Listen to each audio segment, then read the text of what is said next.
Holiness Bhagwan Nithyananda Paramashivam. When since I was very little, I already wonder what life for. I really want to know the result, the reason. A long time ago, I think if I earn enough money, I will be very happy person, and then life is for happy. I tried to earn money, and then I'm really rich, but money didn't give me happy. Then I tried to get the happy life in romantic love. Then the really romantic love take me go lots of place.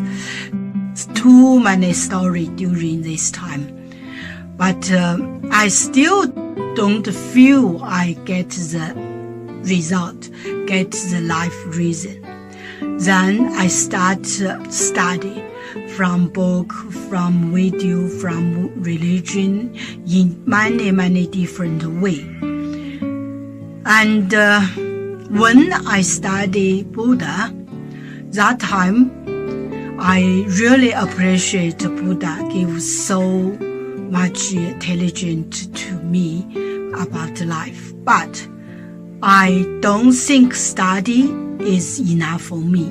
I want to be Buddha. But I don't know how. Who can let me get there? One day I found the video in YouTube, introduce Swamiji in that video.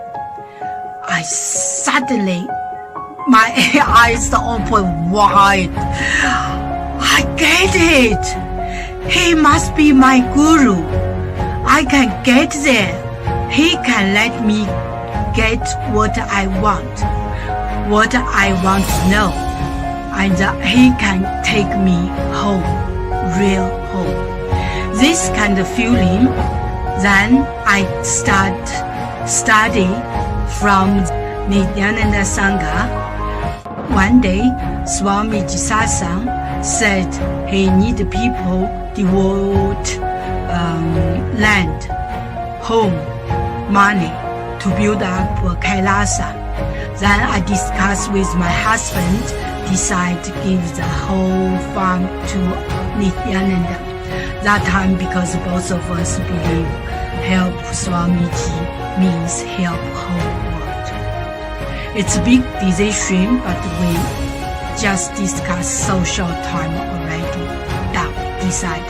I really appreciate my husband love me so much and believe me, trust Swamiji so much.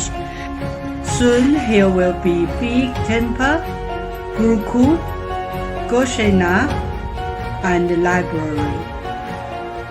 Introduce this my story to you just mean don't give up any chance to be founding father of Kailasa.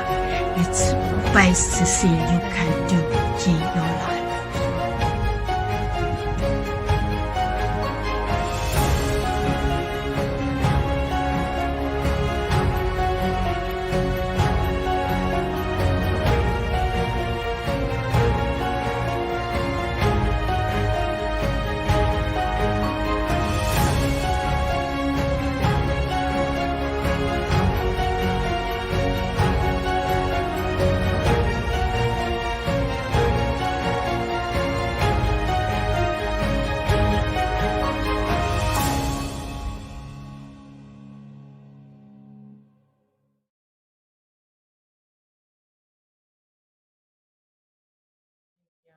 Nithyanandam Paramashivoham Kevalam Jnanamurtim Dvandvatitam Gaganasadusham Tattvamasyatilaksham Ekam Nityam Vimalamachalam Sarvari Sakshibhutam Bhavahitam Trigunarahitam Sadgurum Tam Namah.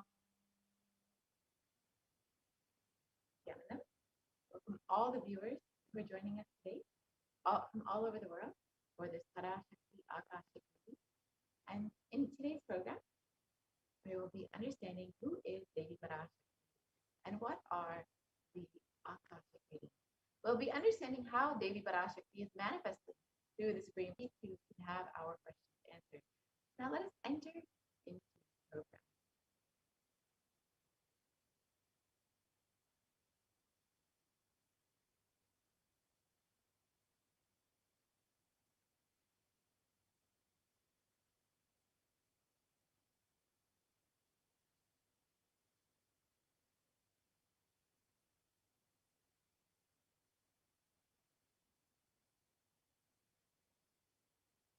So if you are here, it means existence wants you to be here in this form. You are not an accident. You are an instant. You are a conscious miracle of existence. Existence is trying to express itself through you.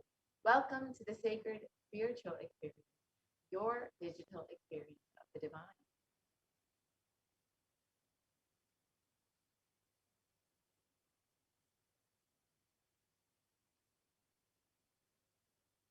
So this may be what you think as your first time in the presence of a divine cosmic being. But this is not the first time this energy has graced the planet Earth. If you are watching this now, it is not a coincidence. This is a cosmic intervention in your life to make you manifest what you want. So how is this possible? How has this worked before? Experience these answers through the powerful cognition as referenced from the ancient text of Hinduism, revived by the Supreme Consciousness. Let us understand who is Devi Parashakti, the divine cosmic mother.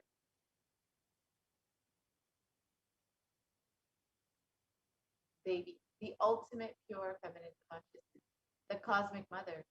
She is a source Shakti.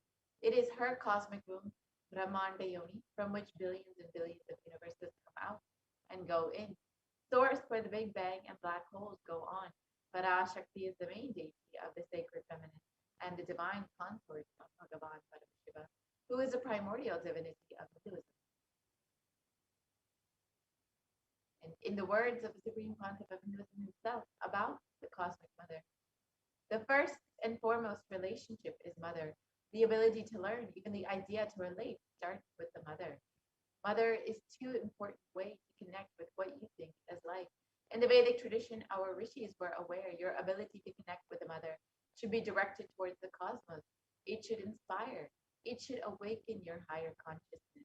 Connecting with life as mother is the most sweetest, most beautiful, most easiest form to ever connect.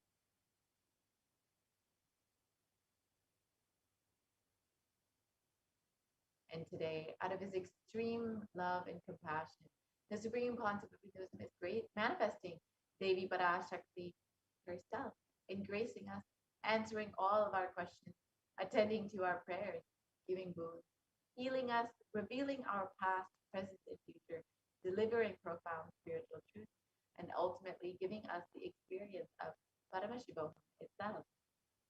So what are the Bhavas Margadarshan? Sama is oneness. And Adi means source. So Samadhi means one with the source. Bhava means attitude or aspect. So Bhava Samadhi means being one with the source through this aspect. Darshan means to have a glimpse of. In the Vedic tradition, it is used to describe the moment we behold a deity, an avatar, a saint, or an enlightened being. As just seeing such a being can cleanse the karmas of lifetime and create a deep, lasting transformation in the receiver. Darshan is the powerful, super present around an avatar at all times. He simply radiates darshan just as the sun continuously radiates light. The auspicious moment when the receiver is able to catch it becomes the moment of darshan for you, raising you to the next level of super conscious breakthrough. It's like hitting the reset button on your very being. Let us understand the science behind the Bhava Samadhi darshan. The first thing that you need to know is the divine cosmic beings are real. They manifest from Kailasa, the enlightened time space itself, through deities and incarnations. Divine cosmic beings manifest through the Archavataras, the deities in temples, and through the Bhavasmadhi darshans in the Nijavataras, the incarnations. The Bhavasmadhi darshan is the science of the Nijavatara, manifesting Paramashiva, the consciousness. It is where formless, the being of Paramashiva Paramashiva expresses through the Devi Sharira, the light body, and manifests as the Nijavatara, the physical form, the embodied form, for us to experience Paramashiva. So, for example, Devi Parashakti expresses through the being of Rajarajeshwari and manifests as the Nijavatara, the physical form of Devi Meenakshi. And the Achavatara, the deity, reflects the consciousness and manifestation of superconscious energy. But human beings are not yet mature enough to receive the higher level experiences from the Achavatara directly. So the avatar, the physical embodied form, comes down to bridge the gap and create the experience of the superconscious energy in all of us. So the Bhava Samadhi Darshan awakens your Kundalini Shakti, which is the latent potential energy in every human being. This influx of superconscious energy visibly slows down the aging process and improves immunity to disease. During the darshan, the whole brain comes alive, turning into a superconductor of conscious energy that heals, empowers, and transforms our lives.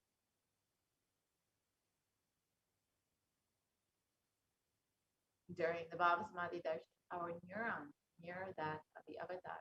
The mirror neurons activate and process all the observed movement or information of the avatar just by seeing. So that is, the entire body can silently and without moving receive what is happening elsewhere through a process of direct observation, experiencing the superconscious energy radiated by the avatar. And Akashic readings are not predictions. They are readings from the cosmic archive. Beyond space, creation and destruction happen simultaneously.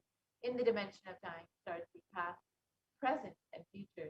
And because Akashic records are stored in the Akasha, the space dimension, there is no past, present, and future. That is why what you call as happened, happening, yet to happen, are clearly already recorded. Let us understand who is the Supreme Pontiff of Hinduism, who is manifesting Devi Parashakti for us. The Supreme Pontiff of Hinduism, Jagat Guru Mahasanidanam, His Divine Holiness, Bhagavan Nithyananda Paramashivam, is the reviver of Kailasa, a macrocosmic ancient enlightened civilization nation. The Supreme Pontiff of Hinduism is an eighth incarnation of Paramashiva as per Hinduism, and is recognized by his predecessors, who are enlightened masters and adepts to the science of power manifestation, yoga, and temple-based universities as a lifestyle for humanity.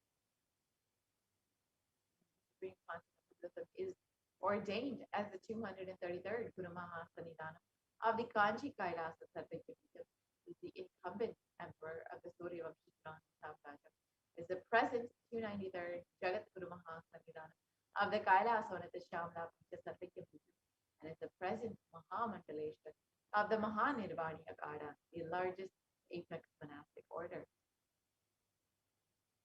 The Supreme Pontiff of Hinduism is the 1008th Acharya Mahamandaleshwar of the Atalakada, the present 23rd Guru Mahasanidanam of the Dharmamukti Parigapura Adinam, and has been elected as the Supreme Pontiff of Hinduism by a congregation of over 1,000 leaders. And the Supreme Pontiff of Hinduism is revered as the teacher of Hinduism, the most prolific, most viewed, read, and watched, and has authored over 300 books, 10,000 articles in 3 languages, English, Tamil, and Sanskrit, which have been translated into 50 languages with over 1,000 titles. And the Supreme Pontiff of Hinduism has over 20 million copies of books and articles sold, read, and downloaded, and has over 10,000 hours of discourses on YouTube. And Supreme Pontiff of Hinduism has enriched and enriched over 1 billion lives digitally, and is respected as the commentator of all sacred scriptures such as the Upanishads, Bhagavad Gita, Shiva Sutras, Brahma Sutras, Yoga Sutras, Ashtavakra Gita, Jain Sutras, and many more. And Supreme Lord as the leader of Hinduism, the most awarded, internationally recognized Hindu leader, is a reviver of 108 ancient Hindu sampradayas, including Rudrakanyas, Rudras, Rishis, Rishikas, Bhairavas, Bhairavis, and Sanyas, and is the establisher of the largest Hindu university, Kailasa Nithyananda University, with satellite campuses in 160 countries. And the Supreme Pontiff of Hinduism the establisher of 1,000 plus Kailas enlightenment ecosystems, and the founder and reviver of over 100 Zedvic kingdoms, and the collector of the largest Hindu library with over 1 million books, 1 million palm scriptures, and over 20 million digital books. So now with this, we will be entering into the demonstration of the extraordinary powers, the extraordinary Shaktis of Paramashivoham, Parashakti, and we have the Nithyananda Gurukul Balasis here with us today to demonstrate these extraordinary powers and the initiated disciples of the Supreme Concept himself.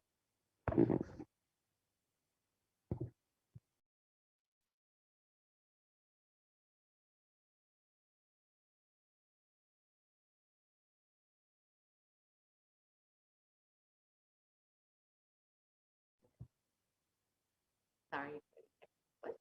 Yes, so we will be very shortly entering into the demonstration of the extraordinary powers. And first, we'll understand what are Shaktis.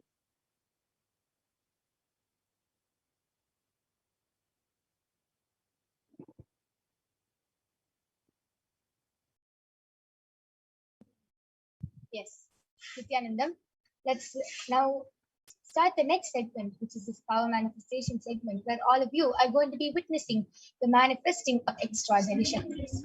Today, the Balasins, the Nithyananda yogis, the initiated disciples of the Supreme Concept of Hinduism, will be demonstrating the powers of third eye and body, scanning and remote vision, and sharing with all the experiences and results of the extraordinary manifestation of the divine powers awakened in us through Diksha. Before we begin, let us first learn about what are Shaktis. Shaktis are described by Paramashiva in the Vedas. Paramashiva beautifully says that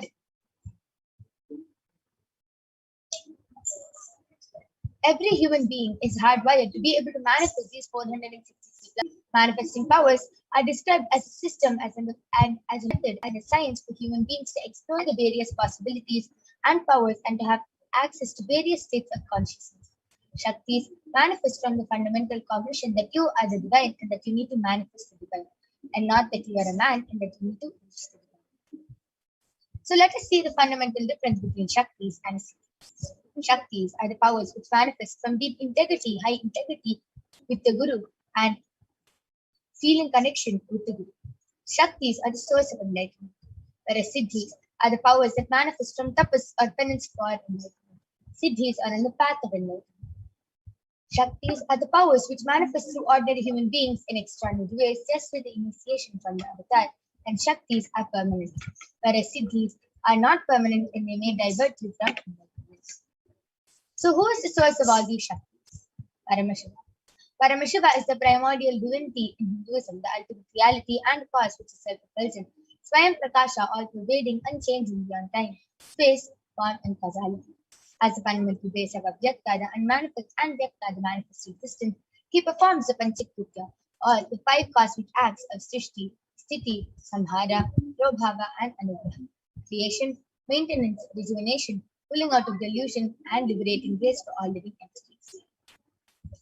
And Paramashiva himself has come down in the form of the Supreme Pontiff of Hinduism, Jagat Guru Mahasamidhanam, His Divine Holiness Bhagavan Nithyananda Paramashivam, as the 1008 living incarnation and representation of Paramashiva and the reviver of Kailasa, the ancient enlightened Hindu civilization nation, which is a great cosmic bodily simulation. Ever since the beginning of the civilization, the Sanatana Hindu Dharma has been the cradle of enlightened beings and highly advanced. This were the science of enlightenment and powers, Shaktis, was lived and taught as a lifestyle. For the first time in modern day, the Supreme Pontiff of Hinduism is reviving these yogic sciences and transmitting it to the world at a record-breaking speed, which was never accomplished before. And here you can see all the enlightened masters who have recognized and trained and taught Swamiji to revive these initiations and knowledge repositories for billions of people to manifest the science of power manifestation from the disciplines of Vedanta, Tantra, Vidya, Yoga, yogic powers, Mantra Shastra, Siddha Vidya, the science of Aushadha, Advaita, Bhakti Yoga, Paramashivoham, and Paramashivoham. So you can see all these enlightened gurus like Yogi Raj Yoganandapuri, Mata Vibhudanandapuri, Pundi Swamigal, Isaki Swamigal, Annamalai Swamigal, Visiri Swamigal, All these enlightened gurus have initiated and trained Swamiji into reviving these sciences. So now all of you might be wondering, how do we awaken these divine Shaktis in us? Just with the initiation from the avatar, every ultimate truth, jnana, gets mapped into our consciousness, prajna, and we start manifesting powers, and it becomes a possibility for every being present. So let us now watch a small video which explains about the science of initiation, power of initiation, how just with one touch, look or a word from the avatar, we can manifest these extraordinary Shaktis.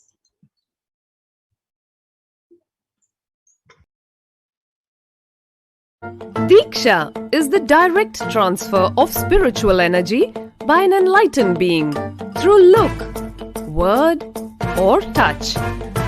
The traditional Vedic book Navaratneshwara states, Sarva samapi dikshanam muktihi phalamakhanditam avirodhat bhavantyeva prasangyastu bhuktayaha.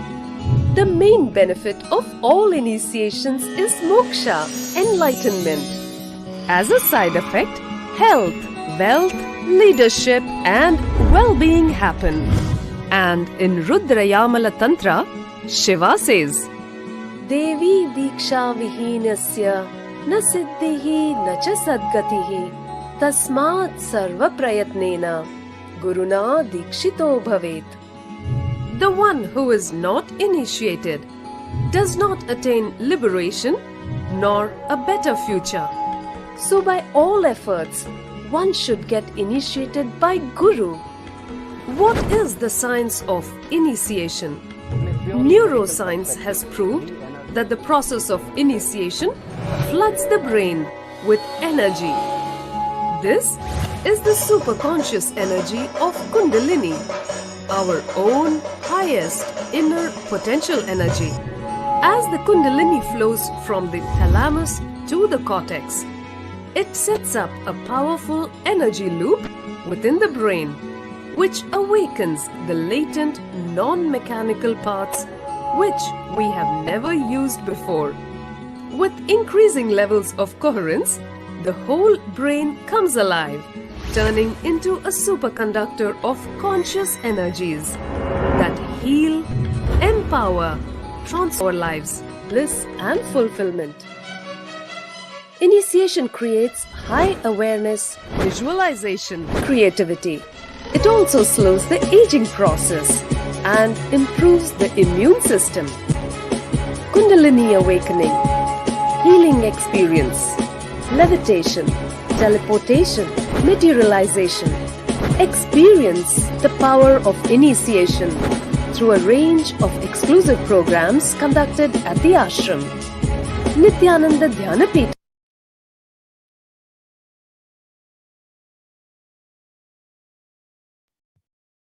Yes, so let us now see how the science of power manifestation is authenticated through the four aspects of evidences or pramanas. The first is the Shastra Pramana, the eternal unchangeable truths revealed in the source scriptures. The next is the Apta Pramana, the experiences and results of Aptas or the authorities of Hinduism, the Vedic rishis and scientists who have time tested and verified this science. Third is the Atma Pramana, the account of the Supreme Pontiff of Hinduism, Jagadguru Mahasanthanam, His Divine Holiness Bhagavan Nithyananda Paramashivam. This Millennium's Avatar's personal experience of power manifestation. And last is the Pratyaksha Pramana, or the empirical evidence from observation and scientific experimentation. So all these Shastra Pramanas comes from the Vedas, which is a living applied science. Vedas are the ultimate superior authorities for Hindus, and they are the pure science where the ultimate truths are explained. Agamas are the scriptures where the applied technology, the applied science is expanded. Vedas and Agamas, the Vedagamas, are directly revealed by Paramashiva, so they are given the status of Shruti. They are the unchangeable, eternal, ultimate truths, and any reference cited from the Shastras or the source scriptures is called a Shastra Pramana. So without further delay, let us get ready to witness a very unique and exciting demonstration of the power of third eye. The power of third eye is seen with the eyes blindfold. So let us see the Shastra Pramana for the power of third eye, which comes from the Vijnana Bhairava Tantra, Sutra 11, Dharana 34. कपालान्तर्मनोन्यसा तिष्ठन्मीलितलोचनः क्रमेण मनसो दार्ढ्यात् लक्ष्ये लक्ष्यमुत्तमम्. Translation goes, by fixing the mind on space within the crown center and sitting stably without any movement, having the eyes closed in succession, by that stability of the mind and inner space, through the power of the third eye, one directly sees the ultimate goal Lakshyam by having the vision beyond the sight that reveals any object or place, attaining the space of oneness with the source Paramashiva. The next is the Apta Pramana, where Bhagavan Shri Krishna initiates Arjuna into the power of third eye.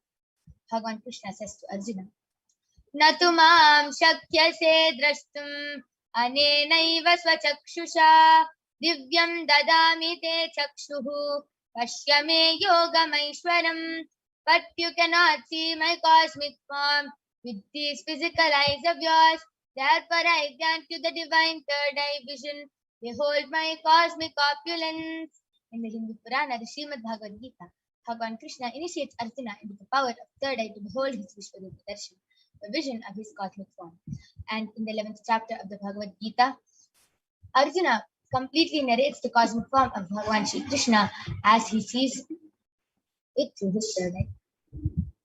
Next is the Atma Pramana, the experience of His Divine Holiness Swamiji. Outside broke.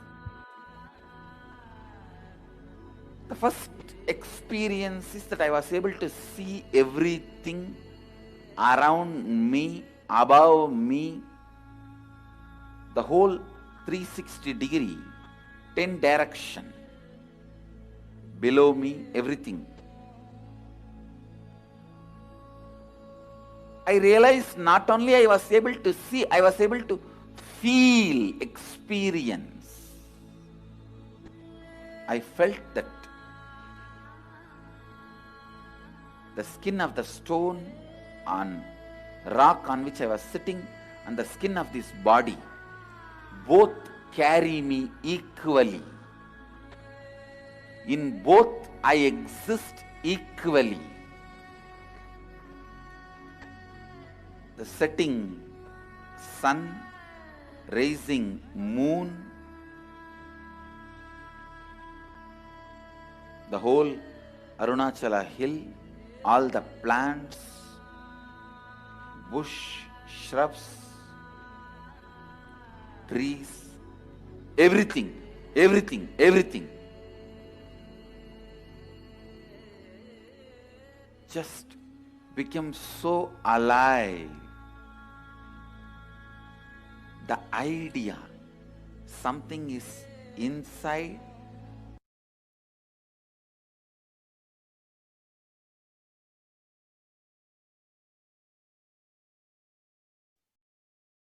The next is the Pratyaksha Pramana, the empirical evidence from observation and scientific experimentation.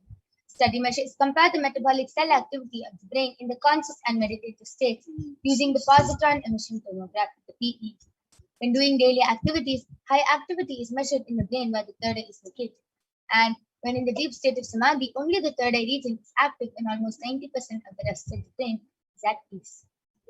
So let us now witness the live Sakshi Pramana, the experiences of the initiated disciples of the Supreme Pontiff of Hinduism. This rare sacred science of the third eye awakening is being made available to humanity for their ultimate enrichment and conscious evolution by the Supreme Pontiff of Hinduism. As the living incarnation of Paramashiva, the Supreme Pontiff of Hinduism embodies the most profound yogic states that surpass all bounds of time, space, and matter. The Supreme Pontiff of Hinduism is giving this pure great science of third eye awakening along with many other spiritual sciences through initiation. And millions of people have been initiated by the Supreme Pontiff of Hinduism and are experiencing the profound results as extraordinary powers in their day-to-day life. So let us now witness the live Sakshi Pramana, the demonstration of the power of third eye with the Balasans and the Nithyananda yogis. We'll be back right after a short break.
Yes. Let us now witness the live demonstration, the Sakshi Pramana, for this power of third eye by the Balasant of the Nithyananda Gurukul. Along with me, I have one extraordinary Balasant, Manitya Kaladharananda, who is 15 years old and who is going to be demonstrating this power of third eye to all of you today. So, as all of you can see, I have the medically tested eye band. In front is a complete opaque sheet and behind is a thick sponge. And all of you can see there's no gap between the eye band and the sponge, and there's no possible way of light entry. So this is the eye band I'm going to be placing on Ma Kaladhara's eyes. I'm unstrapping the eye band and yes.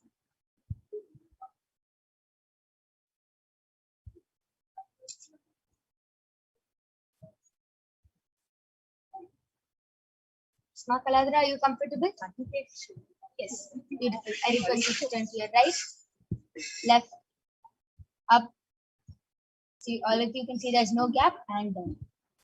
Yes. So now I request the YouTube comments to be projected.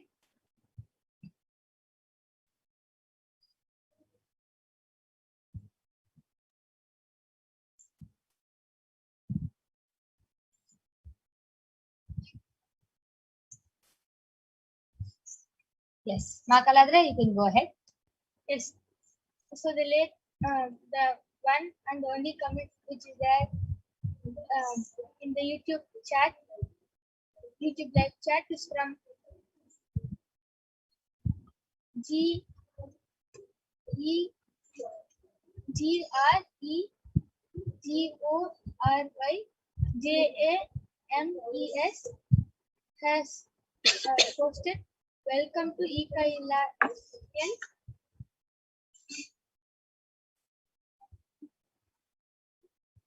SILBER with an exclamation mark." Yes, beautiful. I request all of you to go ahead, post any comments you want in the Kailasa's HDH Nithyananda YouTube channel. You can post any comments, emojis, random emojis, numbers, letters, anything you want, and Ma Kaladhara will be reading it out live.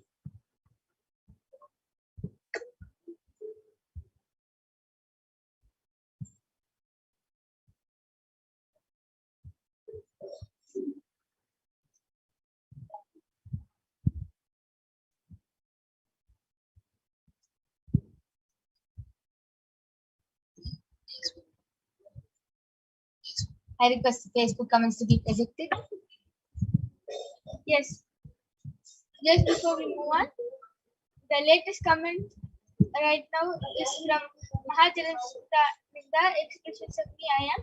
She has posted red rose emoji and a pink color flower emoji and a red color heart, pink color heart with 5 diamonds on it, and an Om emoji, which is the behind is purple and the Om is written in white, and a honeybee, a monkey covering the eyes like this again, and a sun emoji.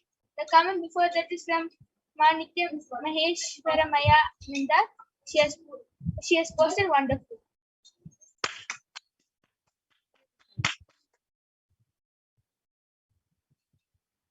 The next comment is from CELINEG has donated money for Kailasa, and also she has written Nityanandam with a Namaste emoji and a pink color, red color heart. And Balakrishnaya has posted 146334. Amazing, beautiful. All of you can go ahead, post any random numbers, any random emojis, and Ma Kaladhara will be reading it out live. And Balakrishnaya has also now posted emoji smiling and tears are coming out, and emoji like there's an emoji of it looks like the emoji is kissing a person with a heart right next to the face, and a normal smiley emoji, pink color, red color heart emoji, and emoji of crying emoji and a namaste emoji, a camera and a thumbs up and a telescope. And you can continue reading. Peter Vajraya has posted a thumbs up emoji, a red color heart emoji, a Trishul emoji with a namaste emoji. Beautiful. I request all of you can continue posting random emojis, random numbers. You can throw any challenge at Ma Kaladra and she will be reading out all the comments live.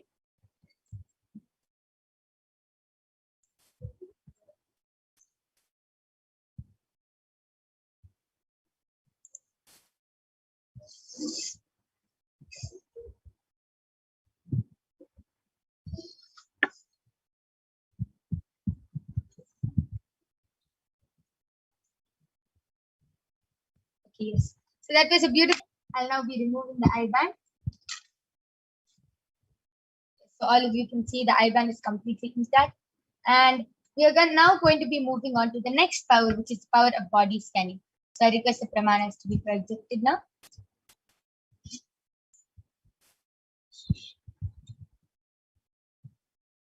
So let us listen to the Shastra Pramana for the power of body scanning, which comes from the Vijnana Bhadava Tantra. Swadehe jagato vapi sukshma sukshmatarani cha tattvani yani nilayam dhyattvante vyajyate para. Bhagavan Paramashiva says, cognizing deeply from the subtle to the subtlest constitutive principles of your whole body, Swadeha, or universe simultaneously consists of the essential reality. They are being absorbed in the source cause, Paramashiva, and by the experience of such restful awareness, one becomes complete from all the thoughts, and the ultimate universal divine power, Paradevi, Adi Shakti, is revealed, and the supreme power manifestation happens. The next is the Apta Pramana from the life of a Siddha named Teriyar. Teriyar was a Siddha and one of the prominent disciples of Agatya. One day, a man suffering from a severe headache comes to Agatya for healing. Agatya uses the power of body scanning and identifies the root cause of the headache. He reveals that there is a small tere, a type of frog, sitting in the person's brain. Agatya immediately instructs his disciple Teriyar to perform an open head surgery and remove the frog. After the surgery is completed successfully, the person is completely healed and cured of the head. Thus, the disciple gained the name Teriyar. The next is the Atma Pramana, the account of the Supreme Pontiff of Hinduism, who has also time tested and authenticated the science. Swamiji beautifully manifests the power of Sushada and body scanning. So on the 22nd of December, Swamiji reveals how he uses the power of body scanning. Paraphrasing his words, only when I had a multiple compound hand fracture, I was forced to go for surgery and therefore for medical checkups related to that. At that time, they detected heavy metal quantity in my different organs, and it was revealed that I had been poisoned without our knowledge. I immediately used diagnostic methods instead of medical facilities to study the body condition due to this poison. Through the power of body scanning, I found out what the problems and imbalances had happened and where the balance had been. I used allopathy as a second opinion just to verify my findings.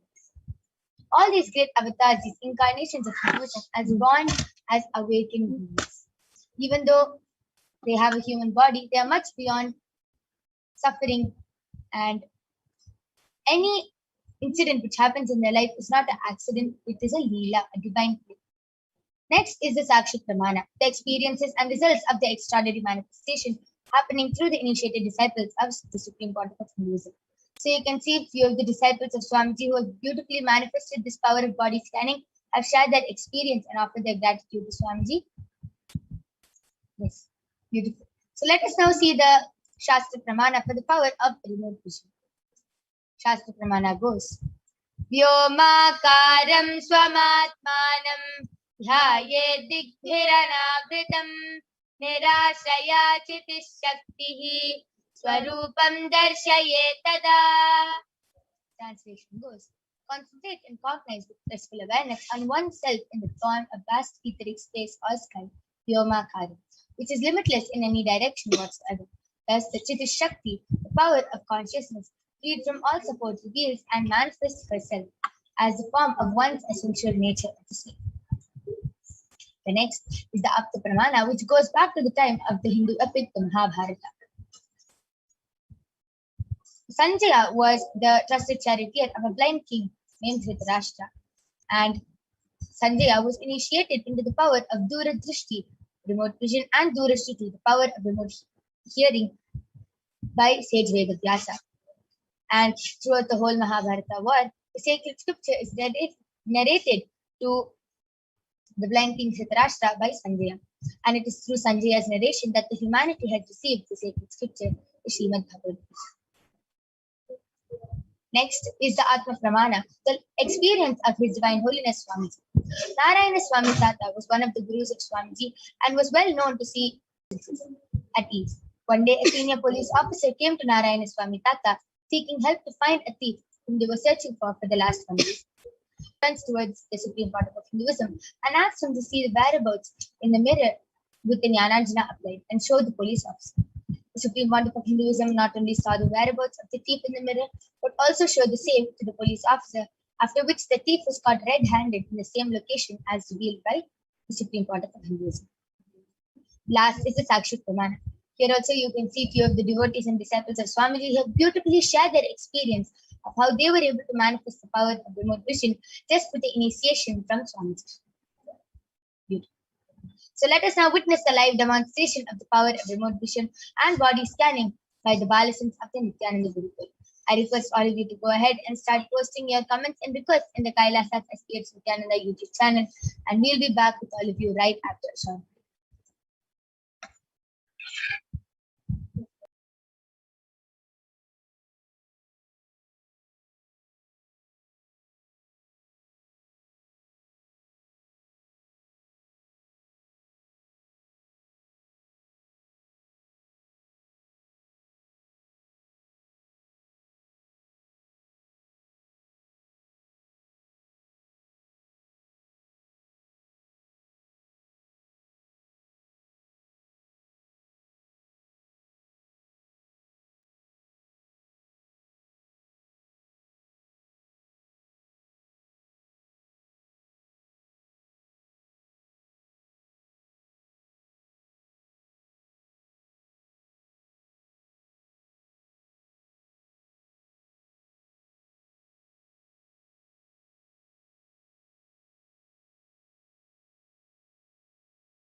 Yes.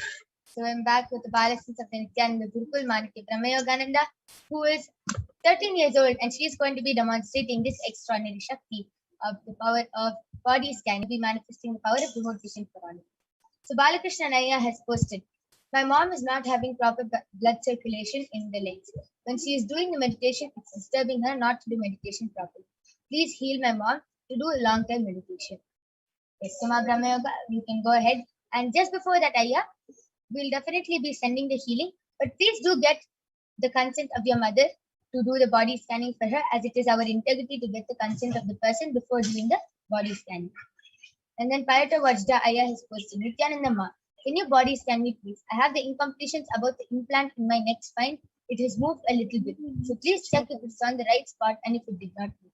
Yes, Ayya, surely we'll be doing the body scanning. Mabramayaga, you can go ahead. Ashok Patel has posted, Nithyananda Ma, Haritaki tends to increase dryness in me. How should I take Haritaki? Yes, Ayya, Mabramayaga, I'll be doing the body scanning for you. I request the comment section to be scrolled down.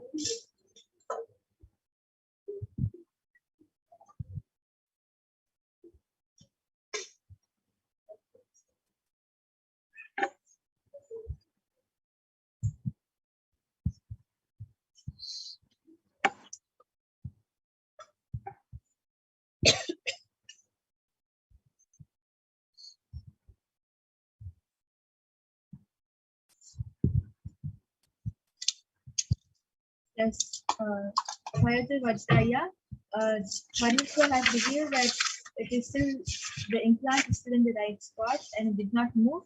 And he also revealed that if you're feeling that it has moved, or if you're feeling a bit weird, all you have to do is just tightly tie a cloth around that area. Yes, beautiful. And Kayata Vajraya, I request you to get back in the chat section.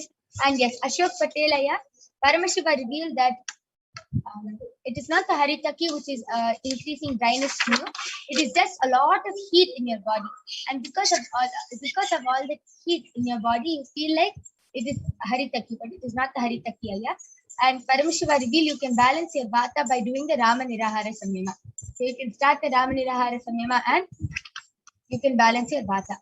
And Chanda Anandita has posted, please scan for my mother. She has given the permission. Yes, ma'am. Brahma Yoga is currently doing the body scanning for your mother.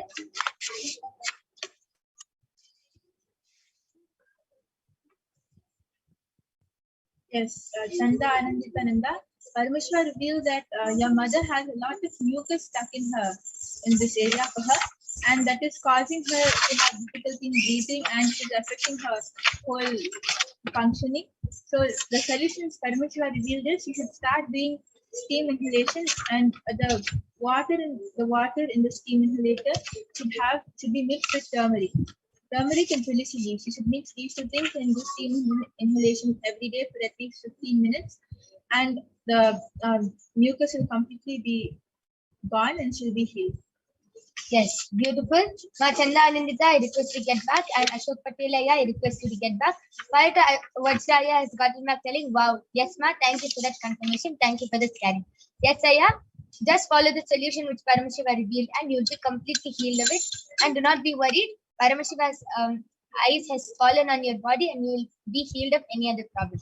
Ashok Patelaya has gotten back telling, thank you, ma. Yes, I. And Balakrishna Aya has confirmed telling, yes, that his mother has given permission. So, ma Brahma Yoga, you can go ahead and do the body scanning for Balakrishna Aya's mother. And Salim ji has posted, Nithyananda, ma, can I have a body scanning for my neck and tension in this area? Yes, ma, surely I'll be doing the body scanning for you.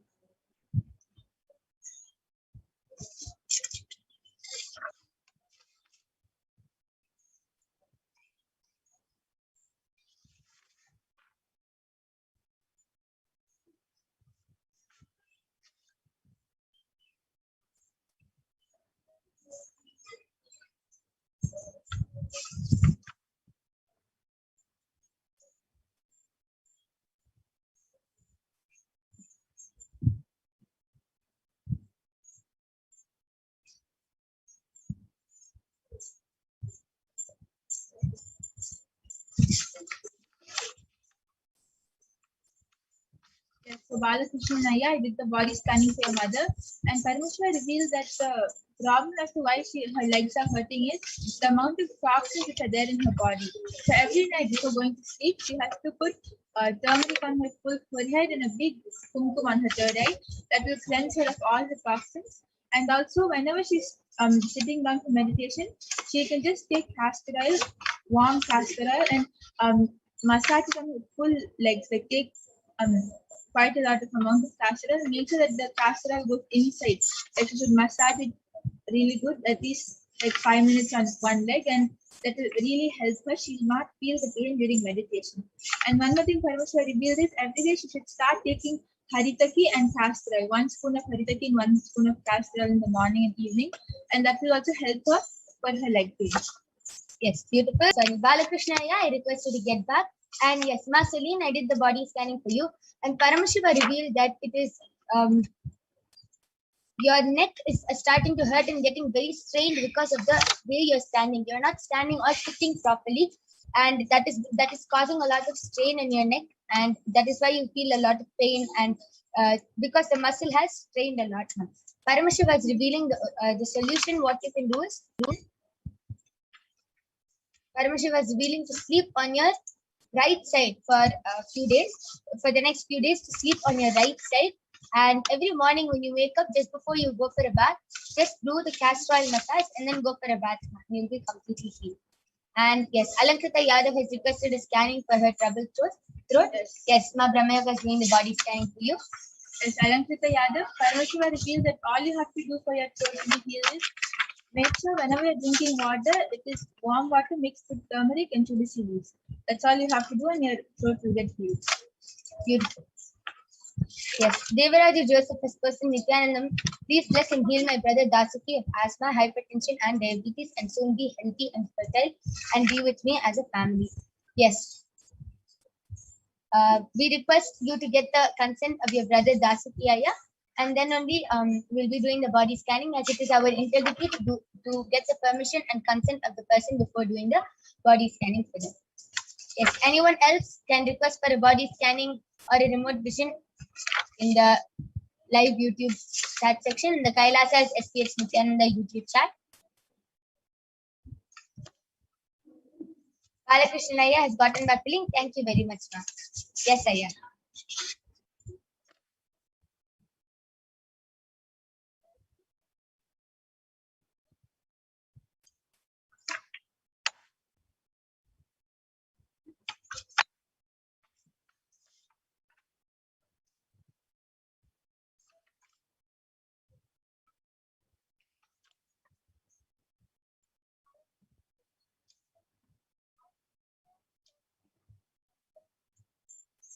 Anyone who wants a body scanning can go ahead and request in the Kailasa's HDH Nithyananda YouTube chat. Anil Yadav has posted a request for a body scanning. Yes, I am. Abramaya will be doing the body scanning for you.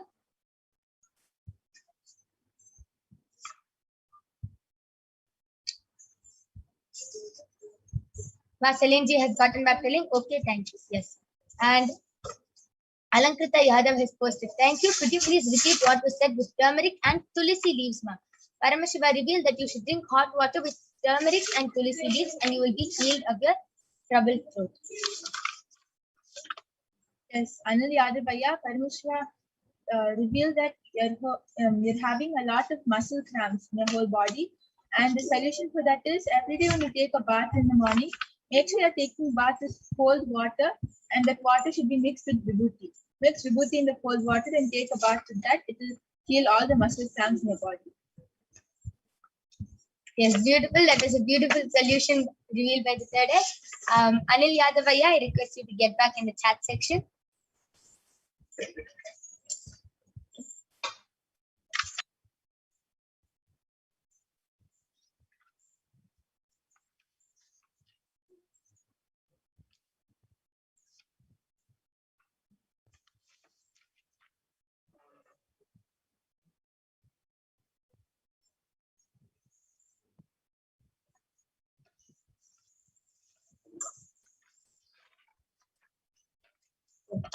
So till then, Ma Brahma Yoga, why don't you go ahead and share your experience of how you feel while manifesting this power of body scanning, and how do you manifest this power?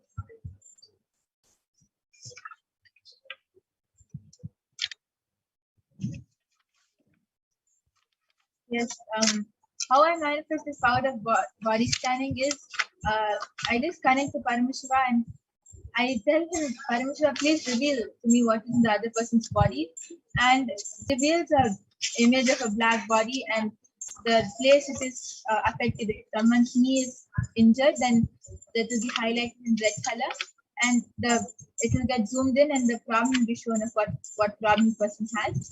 And then when I ask Paramashiva for a solution, the image of the black body will disappear, and another image of the solution will come. If the solution is vibhuti, then I'll see vibhuti in my third eye. And another way he reveals it is by making me feel that if the person's head is hurting, then I'll feel it in me. I'll feel the headache. Or if the person's leg is numb, then I'll feel it. And that is how he reveals it. And how I feel when I manifest this power is like it's really exciting for me, because when I close my eyes and ask Paramashiva to reveal it for me, when he reveals it, it's like I entered into a 5D theater or a 7D theater. Everything is like colorful, and it's not just a picture, but it feels like real life. So I'm actually like really excited to come and do body scanning. And also when I see people come back with the comments like, thank you, Ma, it's really helpful, I feel really happy inside that like I'm able to be an instrument for Paramashiva to enrich the world. And yes, I'm sorry. Wow, amazing, beautiful. You feel very blessed to be an instrument of Paramashiva to help the world. Beautiful. And one question. Example, that person has diabetes or that person has some internal problem, where, like some disease or something. How does Paramashiva reveal that to you and how do you verbalize the problem? If the person is having an internal problem, then I'll see it like I'll see the problem in the black body. I'll see like if the person is having kidney stones, then the person's kidney will be projected, and I'll see pictures of small stones inside. Or if the person is having diabetes, then how Parameshwar revealed it to me when I saw one person having diabetes. Like I just saw the word diabetes. Wow, beautiful. And that is a very beautiful sharing of the power of body scanning and how you felt. And that you feel very blessed to be an instrument of Paramashiva to help the whole world. Beautiful. There's a very beautiful sharing. And yes, we thank all of you for joining us in this power manifestation segment. And with this, we would like to conclude the segment. Please stay tuned for the upcoming segments where you will be learning so much more about Devi Parashakti, what are her qualities, and much more. So we'll be back right after a short break for the next segment. We thank all of you for joining us. Thank you, Nithyananda.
Yes. So we're going to be having Ma Madhura joining with us. Nithyanandam, you can go ahead. So that was a wonderful demonstration of the powers of third eye that all of us just witnessed. So now let us move on to the next segment of this program where all of us will be learning more about Devi Parashakti. So in this about the divine feminine consciousness, about who is Devi Parashakti, we'll be first looking at a Dhyana Shloka of Devi Parashakti, which comes from the Lalita Sahasranama Dhyana Shloka. सिन्दूरारुणविग्रहां त्रिनयनामाणिक्यमौलिस्फुरते तारानायकशेखरां स्मितमुखीं मापीनवक्षोरुहां पाणिभ्यामरिपूर्णरत्नचषकं रक्तोत्पलं बिभ्रतीं सौम्यां रत्नगटस्थरक्तचरणां ध्यायेत् परामम्बिकाम्. And the translation for this verse is, the Divine Mother is to be meditated upon as shining in a vermilion red body, with a triple eye sporting a crown of rubies studded with a crescent moon, a face all smiles, a splendid bust with one hand holding a jewel covering with meat and the other twirling a red lotus. And another verse, also from the Lalita Sahasranama Dhyana Shloka says, Arunam karunatarangatakshiim dhritapaşankuşapuşpabanachapam animadiviravrtam ayukaihiram vibhavaye bhavani. And the translation for this verse is, I meditate on the great empress. She is red in color and her eyes are full of compassion. She holds the noose, the gourd, the bow, and the flowery arrow in her hands. She is surrounded on all sides by powers such as anima of her race, and she is the self within me. And Devi Parashakti is the ultimate pure feminine consciousness. Parashakti is the cosmic mother. It is her cosmic womb from which billions and billions of universes come out and go in, and the source where the Big Bang and black holes go on and on. Parashakti is the source Shakti, the source energy, and the source power from which all of us came, in which all of us are in even now, and in which all of us are going to merge. And out of her extreme love and compassion, Devi Parashakti herself is manifesting through the embodied form as the Nijavatara of the Supreme Pontiff of Hinduism, Jagat Guru Mahasannidhanam, His Divine Holiness, Bhagavan Sri Nithyananda Paramashivam, gracing us, answering all of our questions, attending to our prayers, giving wounds, healing us, revealing our past, present, and future, delivering profound spiritual truths, and ultimately giving us the experience of Paramashivoham itself. And Devi Parashakti beautifully reveals how she is manifesting as the Supreme Pontiff of Hinduism. She beautifully says, raising as Omkara, expressing as Vedas and Agamas, blossomed as Hrimkara, filled as Parashodasi, living in 40 triangles, the Kailash Swamini who is in Kailasa, Sri Parachantamani, Parashodasi, sitting as part of Paramashiva, Parameshwari who rules the world, Paramashakti, Manonmani, Meenakshi, as Nithyananda I took Nijavatara here, to give good boons to everyone, to bestow all goodness. Hiranya Garbhaswarupini, Brahmanda Yoni, Shami, Chandramauli, Rapala, Aparna, Uma, Parvati, Savitri, Navayavana, Samraji Lakshmi, Parameshwari, Parashodasi, Meenakshi, taking the form of Nithyananda, I came here as Nijavatara. With great compassion and blessing, listen people, to do good to all of you, I took the form of Nithyananda and came down as Nijavatara. And Devi continues to reveal, raising in Omkara, blossoming as Shiva, Shiva manifesting as source of existence, powers of existence, expression of existence, from the oneness of Om, blossoming in two as Prakriti and Purusha, blossoming as three Shaktis, Icha, Kriya, and Jnana, growing as four Vedas, expanding as five Panchabhutas, beyond six chakras, filled as Gotras of seven rishis, expanding as eight directions, existing as nine grahas, blossoming as 10 indriyas, being as 11 nidras, creating all the worlds, bringing life to tell and make truth blossom and to do good. Parashodasi, Meenakshi, in the form of Nithyananda, I came to bless every one of you. And now let's see how we can receive Devi Parashakti. So literally we're seeing Paramashiva and Parashakti at that moment. She is there on your screen. So you can receive her in a very traditional way. You can keep 2 betel leaves, 1 banana, 1 betel nut, and a coin in front of the screen as you watch Devi Parashakti. Now some of you might be wondering what exactly or what is its importance. So in the Hindu tradition, a coin is actually considered the traditional dakshina. And it can be the lowest value. In India, it can even be just 1 paise, and in the US, it can even be just a cent. Swamiji says, I'm not trying to monetize. Keep even 1 cent, it is okay. So for 100 days, if you have darshan, it will add up to $1. In India, even 1 paise is okay.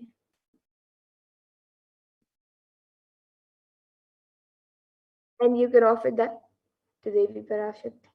And once the darshan is over, you can do namaskar, offer your gratitude, and eat the banana, the wheat leaf, and the wheat nut, taking it as prasadam immediately. And the coins that you collect, you can send it to the Los Angeles temple for the further procedures. And this beet leaf and beetland may actually look too small, but in a few days you will see how much that really Devi Parashakti is there. You will not take the Devi darshan for granted. Rituals will break your monotonous unconscious mentality and lifestyle and remind you and raise you to the powerful cognitions. It will break your unconscious behavior.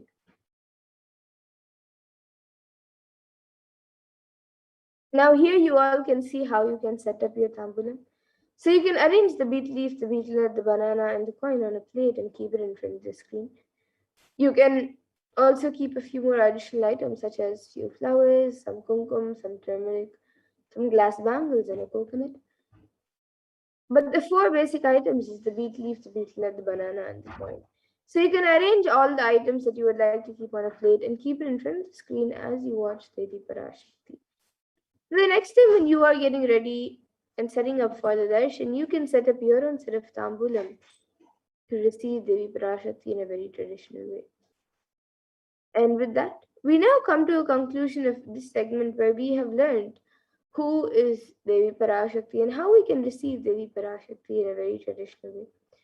And we will now be moving to the next segment of this program where all of us will be learning what exactly Devi Parashakti has revealed in the Akashic beings for all of humanity on all the various problems that humanity is going through right now. So please stay tuned for the next segment where we will be learning what Devi Parashakti has revealed in the Akashic beings.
Yes. So now let us get into the next segment where we will be learning what Devi Parashakti has revealed on the sacred secret of Hindu birth. So let us see what she has revealed about it in the Akash readings. So let us first look at the revelation made directly by Devi Parashakti on the 31st of May 2021 on the sacred secret of Hindu birth.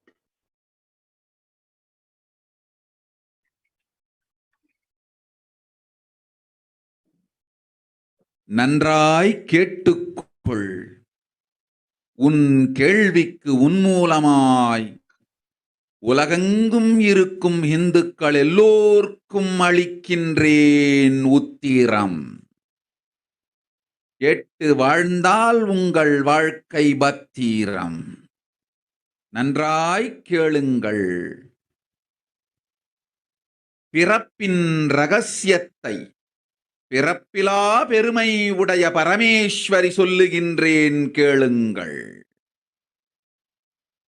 அண்டஜம், யோனிஜம், ஜலஜம், பீஜம் எனும் 4 விதமான பிறவிகளில் 84,000 யோனிகளில் பிறக்கும் பிறப்புகளிலேயே பெருமை வாய்ந்ததும் உத்தமமானதும் மனிதப் பிறவி. அந்த மனிதப் பிறவியிலும் பலமுறை பிறந்து உழன்று அரசியல், பொருளாதாரம், சுகபோகம், தர்மம், அர்த்தம், காமம் எனும் ஆசைகள், துக்கங்கள், அச்சங்கள் அனைத்திலும் அழன்று உழன்று இனி வேண்டாம் இப்பிறவி, வேண்டுவது மோட்சமே என்று முடிவெடுத்தோர்க்கு மட்டுமே ஹிந்து மத யோனிஜம், ஹிந்து பெற்றோர்க்கு பிறந்திடும் சனாதன ஹிந்து தர்ம யோனிஜம். மனித பிறவி உத்தமம், சனாதன ஹிந்து தர்ம மனித பிறவி உத்தமோத்தமம். இந்த உத்தமோத்தம பிறவி எடுத்த எல்லோருக்கும் ஜீவன் முக்த விஞ்ஞானத்தையும் சனாதன தர்மத்தையும் காக்கின்ற கடமையும் உண்டு. அதனால் வருகின்ற நன்மையெல்லாம் அனுபவிக்கும் உரிமையும் உண்டு. இந்த கடமையை செய்வோம் என்று சத்தியம் செய்ததனால்தான் அந்த உரிமை அளிக்கப்பட்டது. பூமிக்கு வந்தபின் மனம் மயங்கி மதிமயங்கி சனாதன தர்மம் காக்க மறந்ததனால் மாயை அவர்கள் கின்றாள். நன்றாய் புரிந்து கொள்ளுங்கள். உயிரை கொடுத்தாலும் தர்மத்தை காப்போம் என்று உறுதி எடுத்தவர்க்கே சனாதன ஹிந்து தர்ம யோனிஜம் அளிக்கின்றேன் யான். உடரகு ஊழிப் பெருவலியால் ஆசை அச்சங்களை உதறவிடாது, உதறியும் விடாது சனாதன ஹிந்து தர்மம் காக்க மறந்தோரை உயிர் வாழத் தகுதியில்லாதவர் பட்டியலில் உடனடியாய் மாயை சேர்க்கின்றாள். அதனால் ராட்சசர்களும் அசுரர்களும் தானாகவே இவர்கள் உயிரை எடுக்கின்றார். நன்றாய் புரிந்து கொள்ளுங்கள். உயிரை கொடுத்தாலும் தர்மம் காப்போம் என்று நிற்பவர்க்கு நிலைத்திடும் வீரஸ்வர்க்கமும் கைலாச பதவியும். எக்காரணம் கொண்டும் தர்மம் காக்க மறந்த உத்தமோத்தம ஜனனமான சனாதன ஹிந்து ஜனனம் பெற்ற மக்களுக்கு இல்லை வேறு கதி. సనాతన హిందూ ధర్మ మనిద జననం உத்தமோத்தம மனித ஜனனம். உங்கள் உரிமை உலகில் அதிகம், உங்களுக்கு கடமையும் உலகில் பெரிது. தர்மம் காத்தாலே கடமை, தர்மம் காக்காதார்க்கு உயிர் வாழும் உரிமை இல்லை.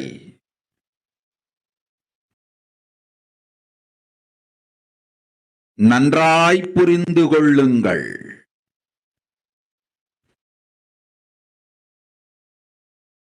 உத்தமோத்தம பிறவியாமை தர்மம் காத்தல்.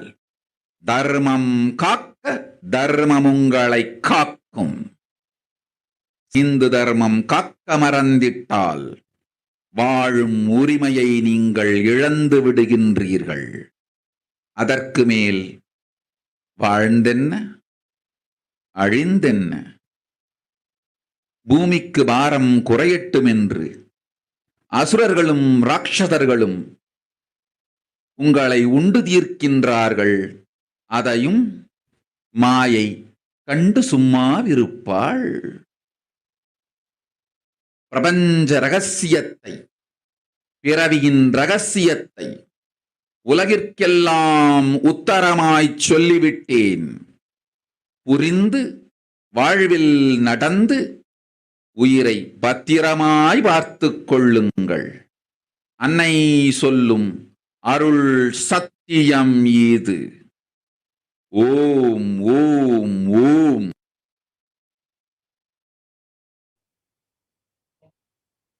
Now let us look at Devi Parashakti words, not in English, about the sacred secrets of Hindu birth.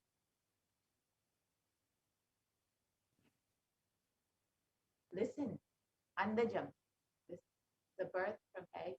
Yonijam, the regular mammal birth. Jalajam, the birth from water. Bijam, the birth from seed. Like 4 types of births in 84,000 yonis, in 84 lakh yonis in all these births. The most greatest birth of them all is the human birth.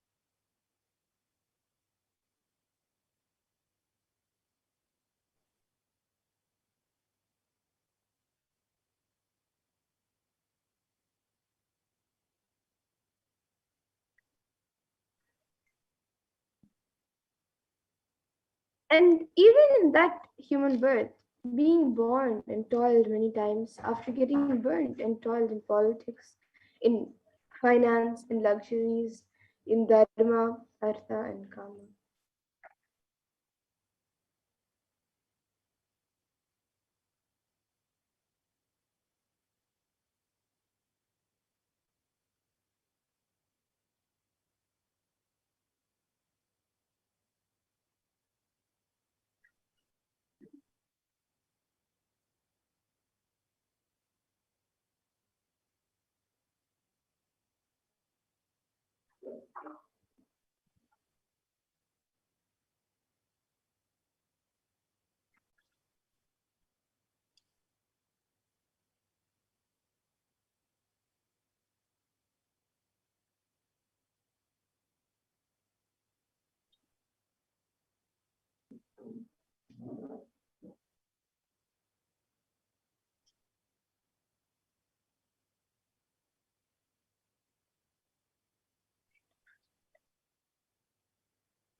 And those who decide of not wanting this birth, wanting only moksha, only those will have Sanatana Hindu Dharma Yonijam of being born in Hindu parents.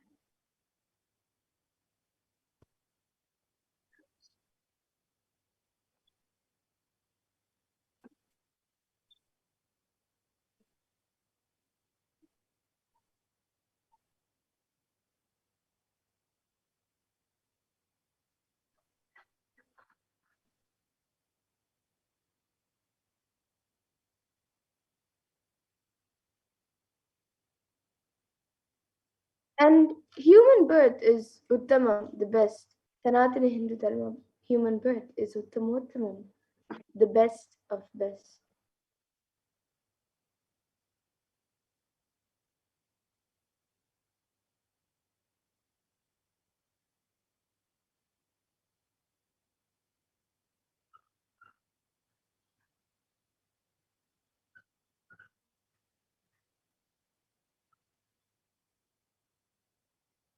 Everyone who took this Uttamottama birth has the responsibility of protecting the science of living life and Sanatana Hindu Dharma.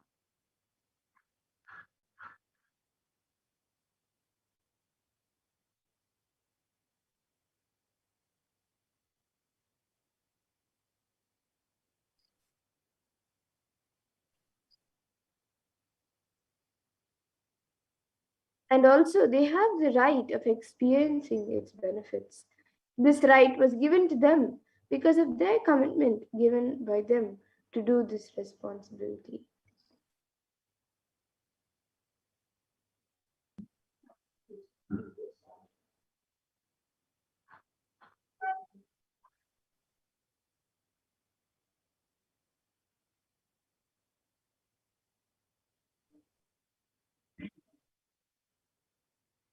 After coming to Bhuloka by getting mentally deluded and forgetting the Dharma of protecting Sanatana Dharma, Maya, she is taking away all their souls.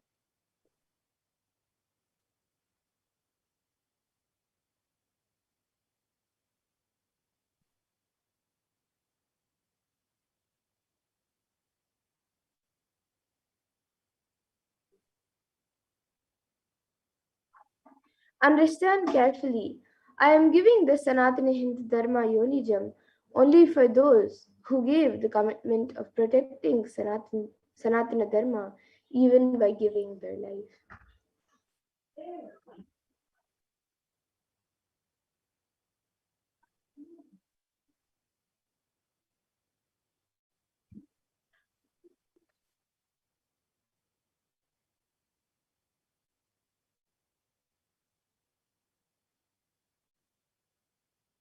After getting the body because of painful delusion, not dropping fear and grief. For those who protect Sanatana Hindu Dharma, Maya, she will immediately add them all to the list of those who are not worthy of living.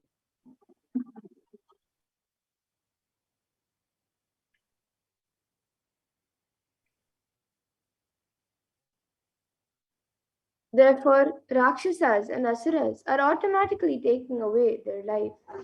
Understand properly. For those who stand that even by giving their life, they will protect Dharma, will permanently have Virasvarga and Kailasa Padavi.